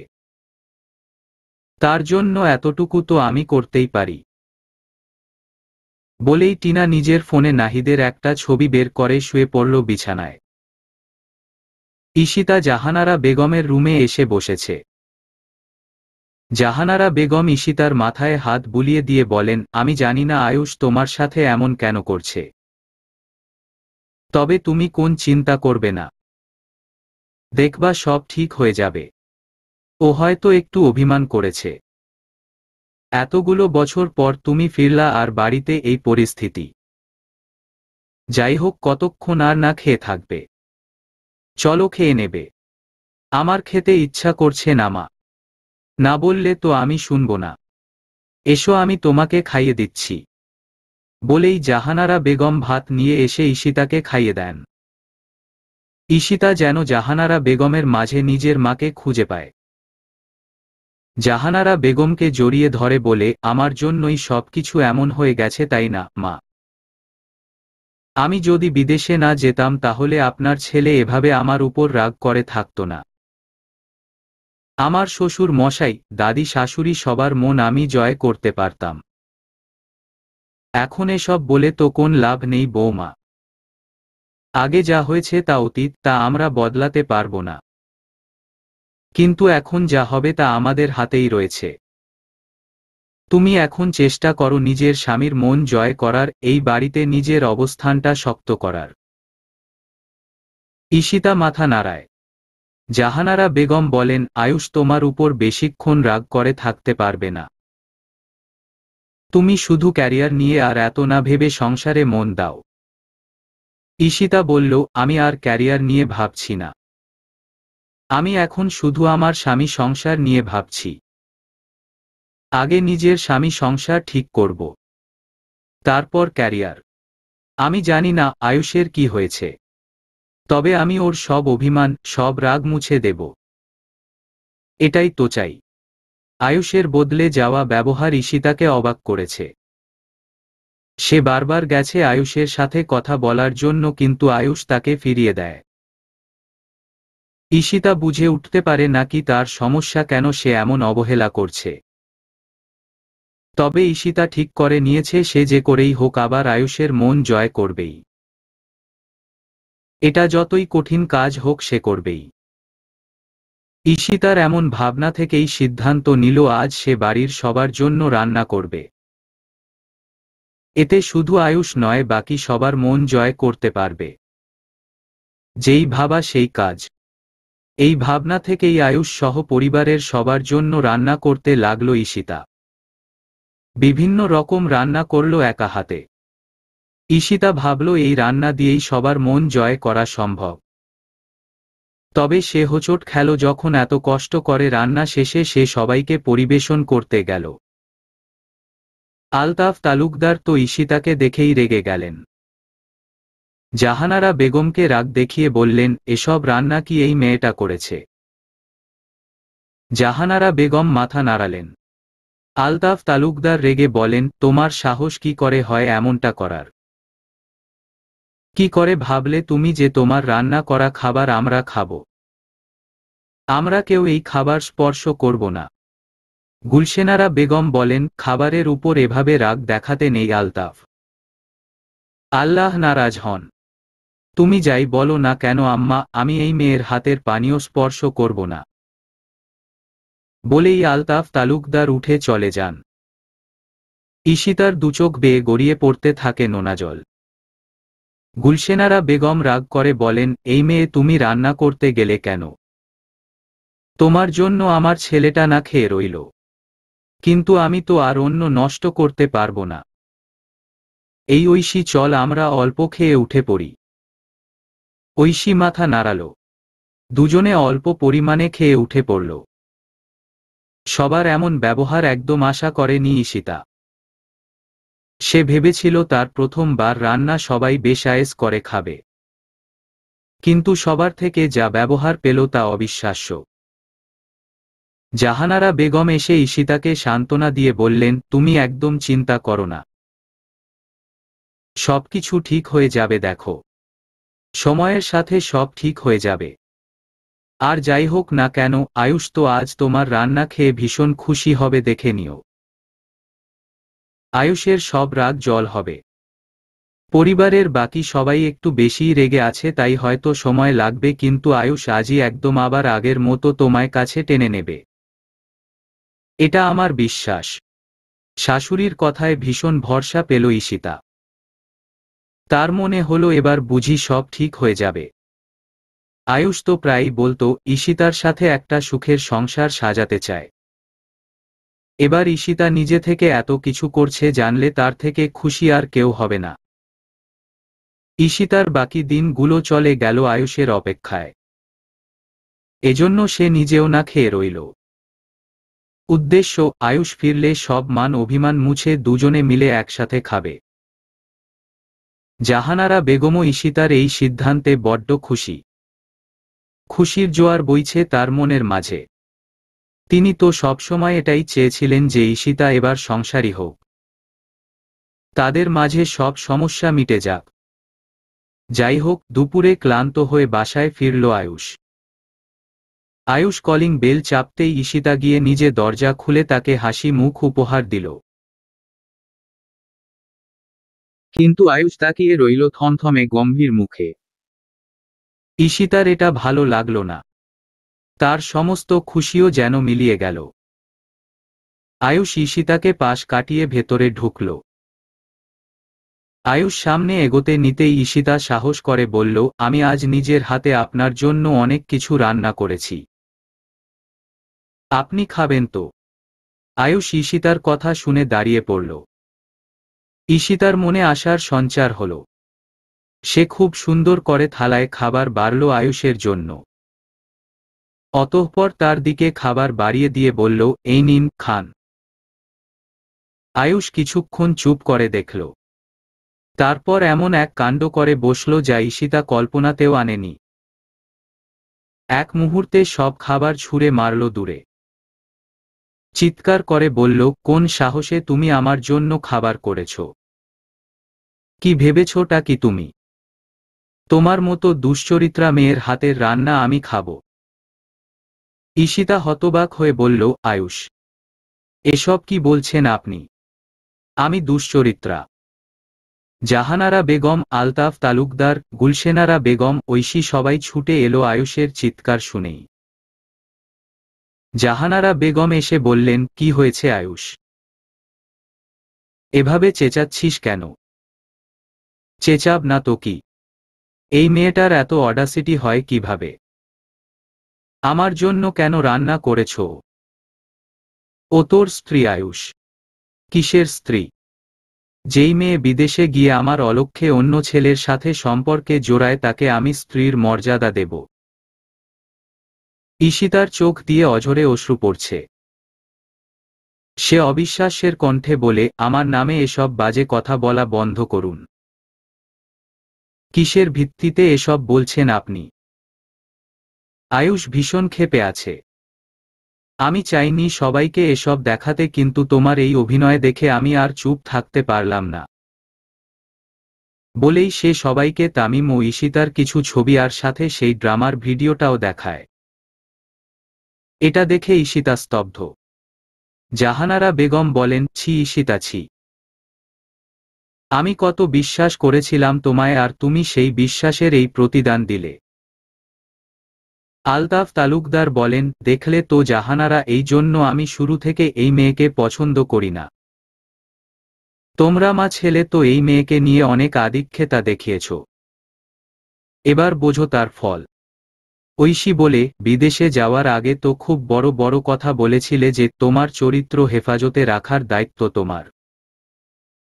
এই তার নমুনা। গুলশেনারা বেগম রেগে বোম। তিনি বলেন, আয়ুষ, তুই দাঁড়িয়ে আছিস কেন? এক্ষুনি এই পাপটাকে এই বাড়ি থেকে দূর কর। ওর ত্রিসীমানায় থাকতেও আমার ঘৃণা হচ্ছে। এই জন্য বলছিলাম বউকে বিদেশে না পাঠাতে।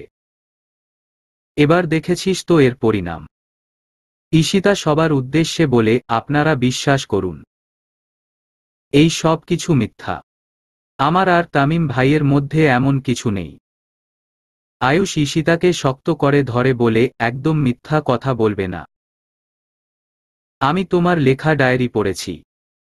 তুমি সেখানে লিখেছ তুমি তামিমকে পছন্দ করো। হ্যাঁ, করতাম পছন্দ, কিন্তু সেটা বিয়ের আগে। বিয়ের পরে আমি ওনাকে সেই নজরে আর দেখি না। একটার পর একটা মিথ্যে, একটার পর একটা মিথ্যে শুধু বলেই যাচ্ছ।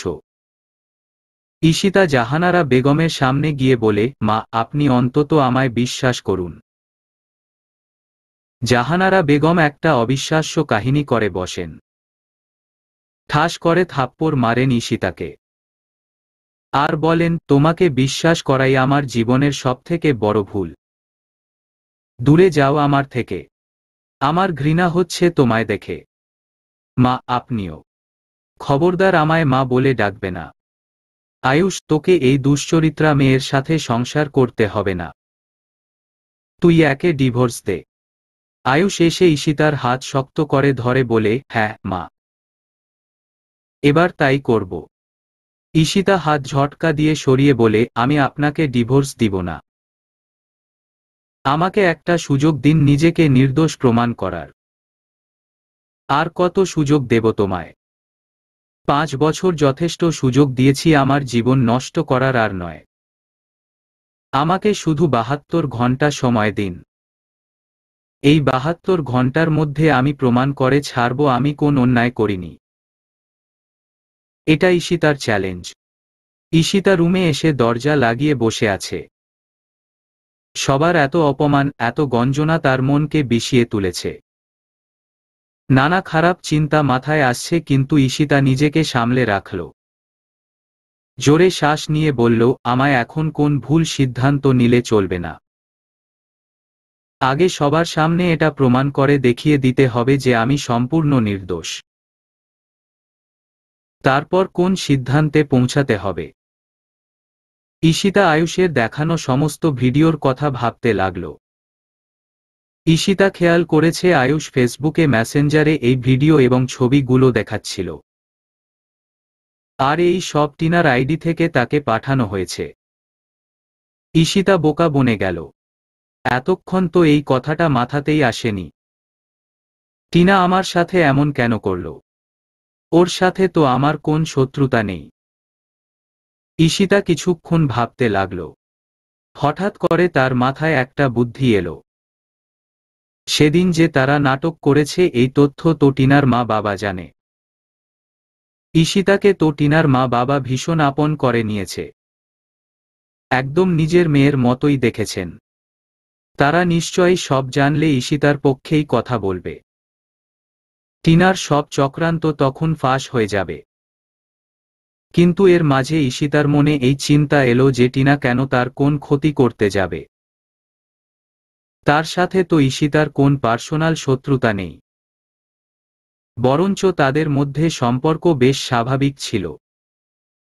হিসাবগুলো কেন জানি মিলতে চাইছে না। কি স্বার্থ থাকতে পারে টিনার এসব করার পেছনে? ঈশিতা ভেবে পেল না। তবে তার হাতে এখন এত কিছু ভাবার সময়ও নেই, আপাতত তাকে সবার সামনে নিজের নির্দোষ হওয়ার প্রমাণ পেশ করতে হবে। তারপর বাকি কিছু। আয়ুষ সোফায় একদম মন খারাপ করে বসে আছে। জাহানারা বেগম আয়ুষের কাছে এসে তার মাথায় হাত বুলিয়ে দিয়ে বলেন, আমি বুঝতে পারছি তোর মধ্যে দিয়ে এখন কি বয়ে যাচ্ছে। তোর মনের অবস্থাটা আমি বুঝতে পারছি আয়ুষ। আমি নিজেও ভাবতে পারিনি ঈশিতা এমন একটা কাজ করবে, এভাবে তোকে ধোঁকা দেবে। প্লিজ মা, এসব আর বলো না। আমার আর এসব শুনতে ভালো লাগছে না। তোকে শুনতে হবে আমার কথা। দেখ বাবা, ঈশিতাকে তুই যথেষ্ট সময় দিয়েছিস। এই 5 বছর তোকে অপেক্ষা করানোর পর এখন ও এইসব ধোঁকাবাজি উপহার দিচ্ছে। এটা আমি মানতে পারছি না। 72 ঘন্টা পর যদি ও নিজেকে নিরপরাধ প্রমাণ করতে না পারে তাহলে কিন্তু তুই ওর উপর একটুও দয়া দেখাবি না। ওকে তোর জীবন থেকে আর এই বাড়ি থেকে একদম দূর করে দিবি। আয়ুষ মাথা নাড়িয়ে বলে, আমি এমনই করব মা। ওকে অনেক সুযোগ দিয়েছি। 5 বছর ওর জন্য অপেক্ষা করে নিজের জীবনের অনেক মূল্যবান সময় নষ্ট করেছি, কিন্তু আর না। এবার আমি সবকিছুর একটা হেস্তনেস্ত করেই ছাড়। আমায় একটা সঠিক সিদ্ধান্তে পৌঁছাতেই হবে। ঈশিতা টিনার বাবা মায়ের সাথে যোগাযোগ করার অনেক চেষ্টা করছে, কিন্তু তার সব চেষ্টা ব্যর্থ হচ্ছে। তাদের ফোনেও পাওয়া যাচ্ছে না এবং সোশ্যাল মিডিয়াতেও তাদের পাওয়া যাচ্ছে না। ঈশিতা যারপরনাই হতাশ। একটা সারাদিন দিন তার এসব চেষ্টাতেই কেটে গেল, কিন্তু এর কোন সুফল এলো না। ঈশিতার হাতে আর সময় মাত্র 2 দিন। এই দুদিনের মাঝে তাকে নিজের নিরপরাধ হওয়ার প্রমাণ দিতে হবে। না হলে হয়তো আয়ুষ কোন বড় ডিসিশন নিয়ে নিবে, যা অবশ্যই তার জন্য ভালো কিছু বয়ে আনবে না। ঈশিতা বুঝতে পারছে আজ যে পরিস্থিতি তৈরি হয়েছে এর পেছনে তার নিজেরও অনেক দায় আছে। বিয়ের পর থেকে আয়ুষ তার সাথে স্বাভাবিক হতে চাইলেও সে নিজের জেদ বজায় রেখেছে। তাছাড়া যেভাবে সে তামিমের কাছে সবসময় সাহায্য নিয়েছে সেটাও আয়ুষের খারাপ লাগতে পারে। তার উপর ঈশিতার লেখা ডায়েরি যেটা আয়ুষ পেয়েছে। এসব ঘটনার পর যে কোনো পুরুষই সন্দেহ করবে, এটাই স্বাভাবিক। আয়ুষ নিজের জায়গা থেকে একদম ঠিক আছে।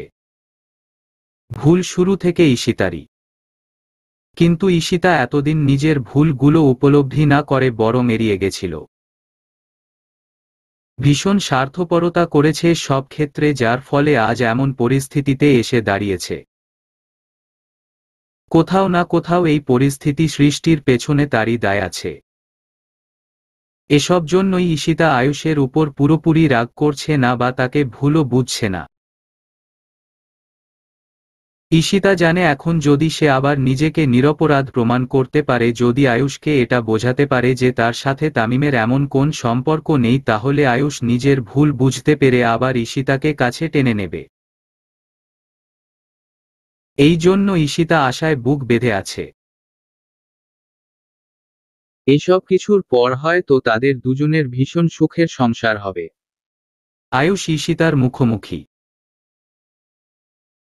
মুখোমুখি হয়েই বলে, এখনো অবধি কোন প্রমাণ জোগাড় হলো?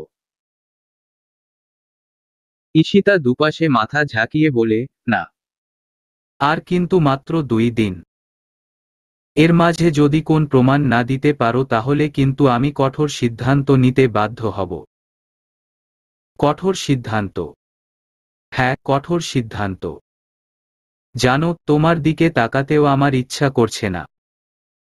শরিয়া আইন মোতাবেক তো তোমায় পা তারা চিহ্ন থর নিক্ষেপ করে মা তারা চিহ্নরা উচিত। কত বড় স্পর্ধা তোমার বিয়ের পর পরপুরুষের সাথে রঙ্গ তামাশা করো। আপনি আমায় ভুল বুঝছেন। সবটা জানার পর অনেক আফসোস করবেন দেখে দিয়েন। আই উইশ যেন আমায় আফসোস করতে হয়। কিন্তু আপাতত সবকিছু তোমার বিরুদ্ধে। তুমি নিজের সপক্ষে এখনো কোন প্রমাণ দিতে পারোনি, তাই আমার কাছে এখনো তুমিই অপরাধী। ঈশিতার চোখ বেয়ে অশ্রু গড়িয়ে পড়তে থাকে। আয়ুষ আর কিছু না বলে চলে যায়। আয়ুষ চলে যাবার পর গুলশেনারা বেগম চলে আসেন সেখানে। ঈশিতাকে দেখেই কুকুর তাড়ানোর মতো করে বলতে থাকেন, দূর হ শয়তান, দূর হ। ঈশিতার গায়ে লাগে খুব। গুলশেনারা বেগম তাকে শুনিয়ে শুনিয়ে বলতে থাকেন, বেলাজ, বেশরম মেয়ে মানুষ। জামাই থাকতে অন্য লাঙের সাথে ঘষাঘষি করে। আমাদের সময় হলে একে ন্যাড়া করে গাধার পিঠে চড়িয়ে গোটা গ্রাম ঘোরানো হতো। ঈশিতা আর চুপ থাকতে পারে না। প্রতিবাদী সুরে বলে, দোহাই লাগে এমন কথা বলবেন না। আমার অপরাধ এখনো প্রমাণ হয়নি। তখনই ঐশী সেখানে চলে আসে।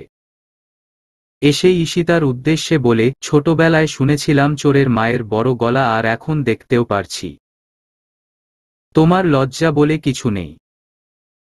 বিয়ের পর কোথায় সংসারে মন দেবে, পর্দা করে চলবে তা না, বিদেশে গিয়ে বেশরমভাবে বেপর্দা হয়ে চললে, স্বামীর থেকে দূরে গিয়ে অন্য ছেলেদের নিজের রূপ দেখাতে লাগলে। এটা তো হবারই ছিল। ঈশিতা কিছু বলতে পারল না। সবাই তাকে এভাবে ঘিরে ধরল।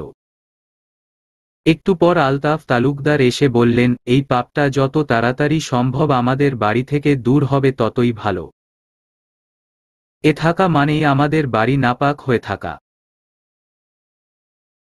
সবগুলো কথা ঈশিতার বুকে ছুরির মতো বিঁধল। এতটাই ঝাঁঝালো। 2 দিন পর তালুকদার বাড়িতে সভা বসেছে। ঈশিতাকে তাড়ানোর সভা। আলতাফ তালুকদার আয়ুষের উদ্দেশ্যে বলেন, ওই মেয়েকে দেয়া 72 ঘণ্টার আল্টিমেটাম তো শেষ। এখনো ও নিজেকে নিরপরাধ প্রমাণ করতে পারেনি। এবার কি তুমি কোন স্টেপ নিবে, নাকি আমি ওকে ঘাড়ধাক্কা দিয়ে বের করব? গুলশেনারা বেগমও বললেন, অনেক হয়েছে, এবার দূর কর ওই নাপাক মেয়েটাকে। জাহানারা বেগম বললেন, সবাই ঠিক বলছে। আমরা অনেক সুযোগ দিয়েছি ওকে, আর না। আয়ুষ সবার কথা শুনে ঈশিতার রুমে গেল। অতঃপর ঈশিতাকে বলল, তোমার সময় শেষ, এখন বেরিয়ে যাও এই বাড়ি থেকে। যাবার আগে এই ডিভোর্স পেপারে সু করে দিও। ঈশিতা কান্নাভেজা চোখে আয়ুষের দিকে তাকায়। ডিভোর্স পেপারটা হাতে নিয়ে কাঁপা কাঁপা হাতে সই করতে যায়। আয়ুষী যখন তাকে বিশ্বাস করছে না, তাকে চায় না, তখন আর এই সম্পর্ক রেখে কি হবে? ঈশিতা ডিভোর্স পেপারে সই করতে যাবে এমন সময় জাহানারা বেগম এসে তাকে থামিয়ে দেয়।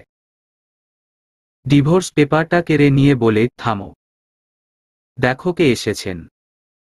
ঈশিতা সামনে তাকাতেই অবাক হয়ে যায়। অস্ফুট স্বরে বলে, আপনি? ঈশিতা অবাক হয়ে তাকিয়ে আছে তার সামনে দাঁড়ানো মানুষটার দিকে। ইনি আর কেউ নন, তোফায়েল আহমেদ, তামিমের মামা এবং টিনার বাবা। তাকে দেখামাত্রই ঈশিতা তার দিকে এগিয়ে গিয়ে বলল, আঙ্কেল আপনি? হ্যাঁ আমি। কিছু জরুরি কাজে দেশে এসেছিলাম। ভাবলাম তোমার সাথে দেখা করে যাই। কিন্তু এখানে এসে যা শুনলাম। ঈশিতা বলল, আমি আপনাকে অনেকবার কল দিয়েছিলাম আঙ্কেল। মেসেজও করেছি। হ্যাঁ, দেখেছি। আসলে আমি একটা প্রত্যন্ত অঞ্চলে ছিলাম। ফোনেও নেটওয়ার্ক ছিল না। তাই এতদিন তোমার মেসেজ বা কল আমার নজরে আসেনি। কিন্তু যখনই আমি তোমার মেসেজটা দেখেছি তখনই ছুটে এসেছি। আমি ভাবতেও পারছি না আমার মেয়ে টিনা কিভাবে এমন করতে পারল। ও কিভাবে ফাঁসালো তোমায়? আয়ুষ অবাক। কি বলছেন এই লোক? জাহানারা বেগম আয়ুষের উদ্দেশ্যে বললেন, তোফায়েল আহমেদ আমাদের আসল সত্যিটা বলেছেন। তোকে যেই ভিডিওটা টিনা পাঠিয়েছে সেটা কোন আসল ভিডিও নয়, সেটা একটা ড্রামা ছিল যেখানে তামিম ও ঈশিতা অভিনয় করেছিল। আর ছবিগুলো অধিকাংশ এডিট করা। ওনার স্ত্রী ওনার মেয়ের মুখ থেকে সব সত্য বের করে এনেছেন। আয়ুষের অবাক হওয়ার পাল্লা বাড়ল। তোফায়েল আহমেদ ফোন দিলেন তার স্ত্রীকে। তার স্ত্রী ফোন রিসিভ করেই স্বীয় কন্যা টিনাকে বললেন, তোর সব অপকর্ম সবার সামনে স্বীকার কর। আজ শুধুমাত্র তোর জন্য একটা মেয়ের সংসার ভেঙে যেতে বসেছে। টিনা কাঁদতে কাঁদতে বলল, হ্যাঁ, আমিই সব করেছি। সব নাটক আমি সাজিয়েছি। সবকিছুই আমার কারসাজি। তামিম ব্রো ও ঈশিতার মাঝে এমন কোন সম্পর্ক নেই। ঈশিতা রেগে বলল, তুমি আমার সাথে এমন কেন করলে টিনা?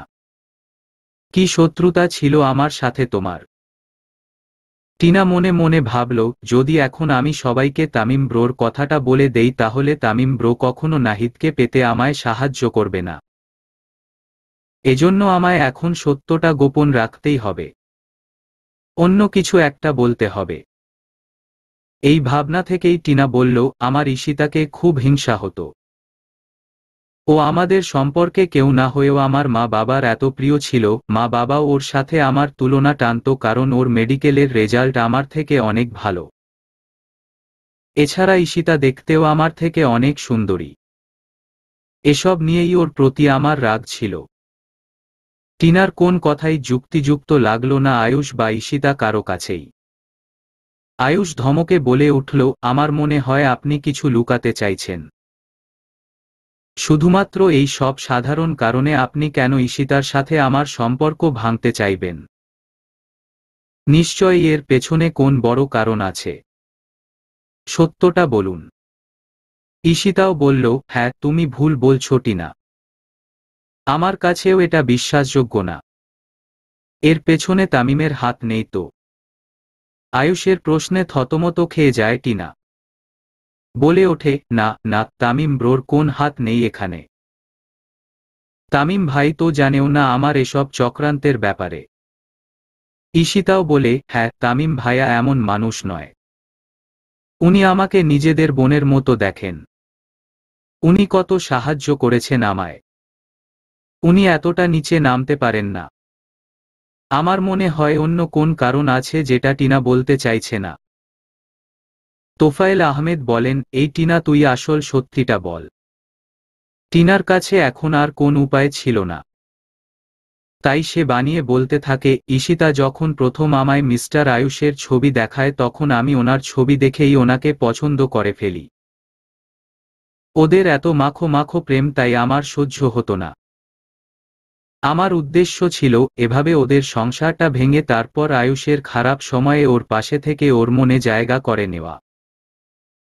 টিনার মা তাকে ঠাস করে একটা থাপ্পড় দিয়ে বলে, ছি, তুই এত নীচ। টিনার কাঁদতে কাঁদতে হেঁচকি উঠে যায়। তোফায়েল আহমেদ বলেন, আমার তরফ থেকে ওকে একটা তারা চিহ্ন অপ্পর দাও। আর বাকিটা আমি লন্ডনে ফিরে গিয়ে দেখছি।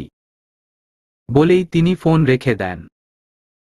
জাহানারা বেগম ঈশিতার কাছে এসে তার মাথায় হাত বুলিয়ে বলেন, আমি তোমার কাছে হাত জোর করে ক্ষমা চাইছি ঈশিতা। আমাদের তোমাকে এভাবে ভুল বোঝা উচিত হয়নি। আমাদের সবটা যাচাই করা উচিত ছিল। তুমি প্লিজ এসব মনে রেখো না। ঈশিতা জাহানারা বেগমের হাত ধরে বলে, ছি ছি মা, এসব আপনি কি বলছেন? আমি আপনাকে কোন দোষ দেব না। যেখানে আসল মানুষটাই আমাকে বিশ্বাস করেনি সেখানে আপনার কি দোষ? কথাটা অভিমানী সুরে আয়ুষের উদ্দেশ্যেই বলল। আয়ুষ তখনও মাথা নিচু করে দাঁড়িয়ে। জাহানারা বেগম বুঝলেন এখন দুজনকে একটু স্পেস দেওয়া উচিত। তাই তিনি তোফায়েল আহমেদকে বললেন, ভাইয়া, আপনি আসুন। আজ লাঞ্চটা আমাদের এখানেই করুন। তোফায়েল আহমেদ ভদ্রতাসূচক হেসে ঈশিতার উদ্দেশ্যে বললেন, টিনা তোমার সাথে যা যা করেছে সবকিছুর জন্য আমি হাতজোর করে ক্ষমা যাচ্ছি। ঈশিতা বলে উঠল, ছি ছি আঙ্কেল, আপনি কেন ক্ষমা চাচ্ছেন? আমার তো আপনাকে ধন্যবাদ জানানো উচিত। আপনি আমার জন্য তো কম করেননি। আজ আমি আপনার জন্যই নিজেকে নিরপরাধ প্রমাণ করতে পারলাম। না হলে তো আমার সংসারটাই ভেঙে যেতে বসেছিল। আলতাফ তালুকদার, গুলশেনারা বেগম, ঐশী সবাই একদম চুপ হয়ে গেছে। সব সত্যটা জানার পর তারা নিজেদের কাছেই ছোট হয়ে গেছে। ঐশী সবার উদ্দেশ্যেই বলল, আমাদের সবার উচিত ঈশিতার কাছে ক্ষমা চাওয়া। বিনা অপরাধে ওকে আমরা কোন কিছু যাচাই না করেই কত কথা শুনিয়েছি। আলতাফ তালুকদার বলেন, আমাদের কি দোষ ছিল? সব প্রমাণ তো ওর বিরুদ্ধে ছিল। গুলশেনারা বেগমও ঐশীর সুরেই বলেন, ও ঠিকই বলেছে আলতাফ। যাই হোক না কেন, আমরা অন্যায় করেছি। আর ক্ষমা চাইলে কেউ ছোট হয় না। ঐশীর ভীষণ খারাপ লাগছিল। ভীষণ অপরাধভোগে ভুগছিল ঈশিতাকে এত জঘন্য কথা বলার জন্য।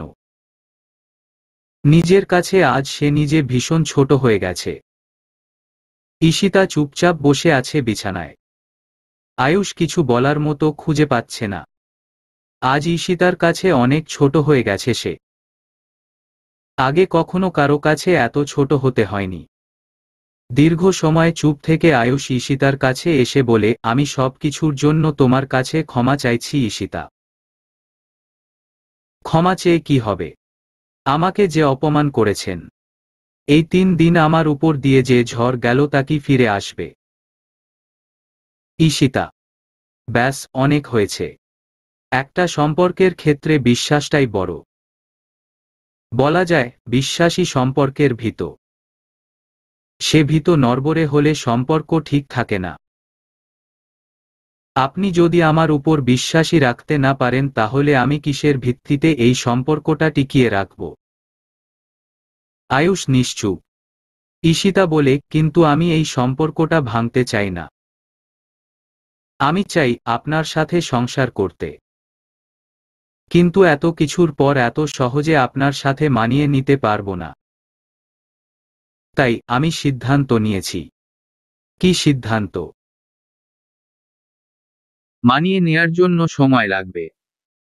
একটু সময় দেবেন আমাকে। 5 বছর কি কম ছিল যে তোমার আরো সময় চাই? বেশ, তাহলে আর সময় দিতে হবে না। আজ থেকে আপনি আমার উপর স্বামীর অধিকার স্থাপন করতে পারেন। আয়ুষ কিছুক্ষণ চুপ থেকে বলল, এটা সঠিক সময় নয়। আমি তোমাকে 2 দিন আরো সময় দিলাম। আমি চাই সব ভুলে আবার নতুন করে শুরু করতে।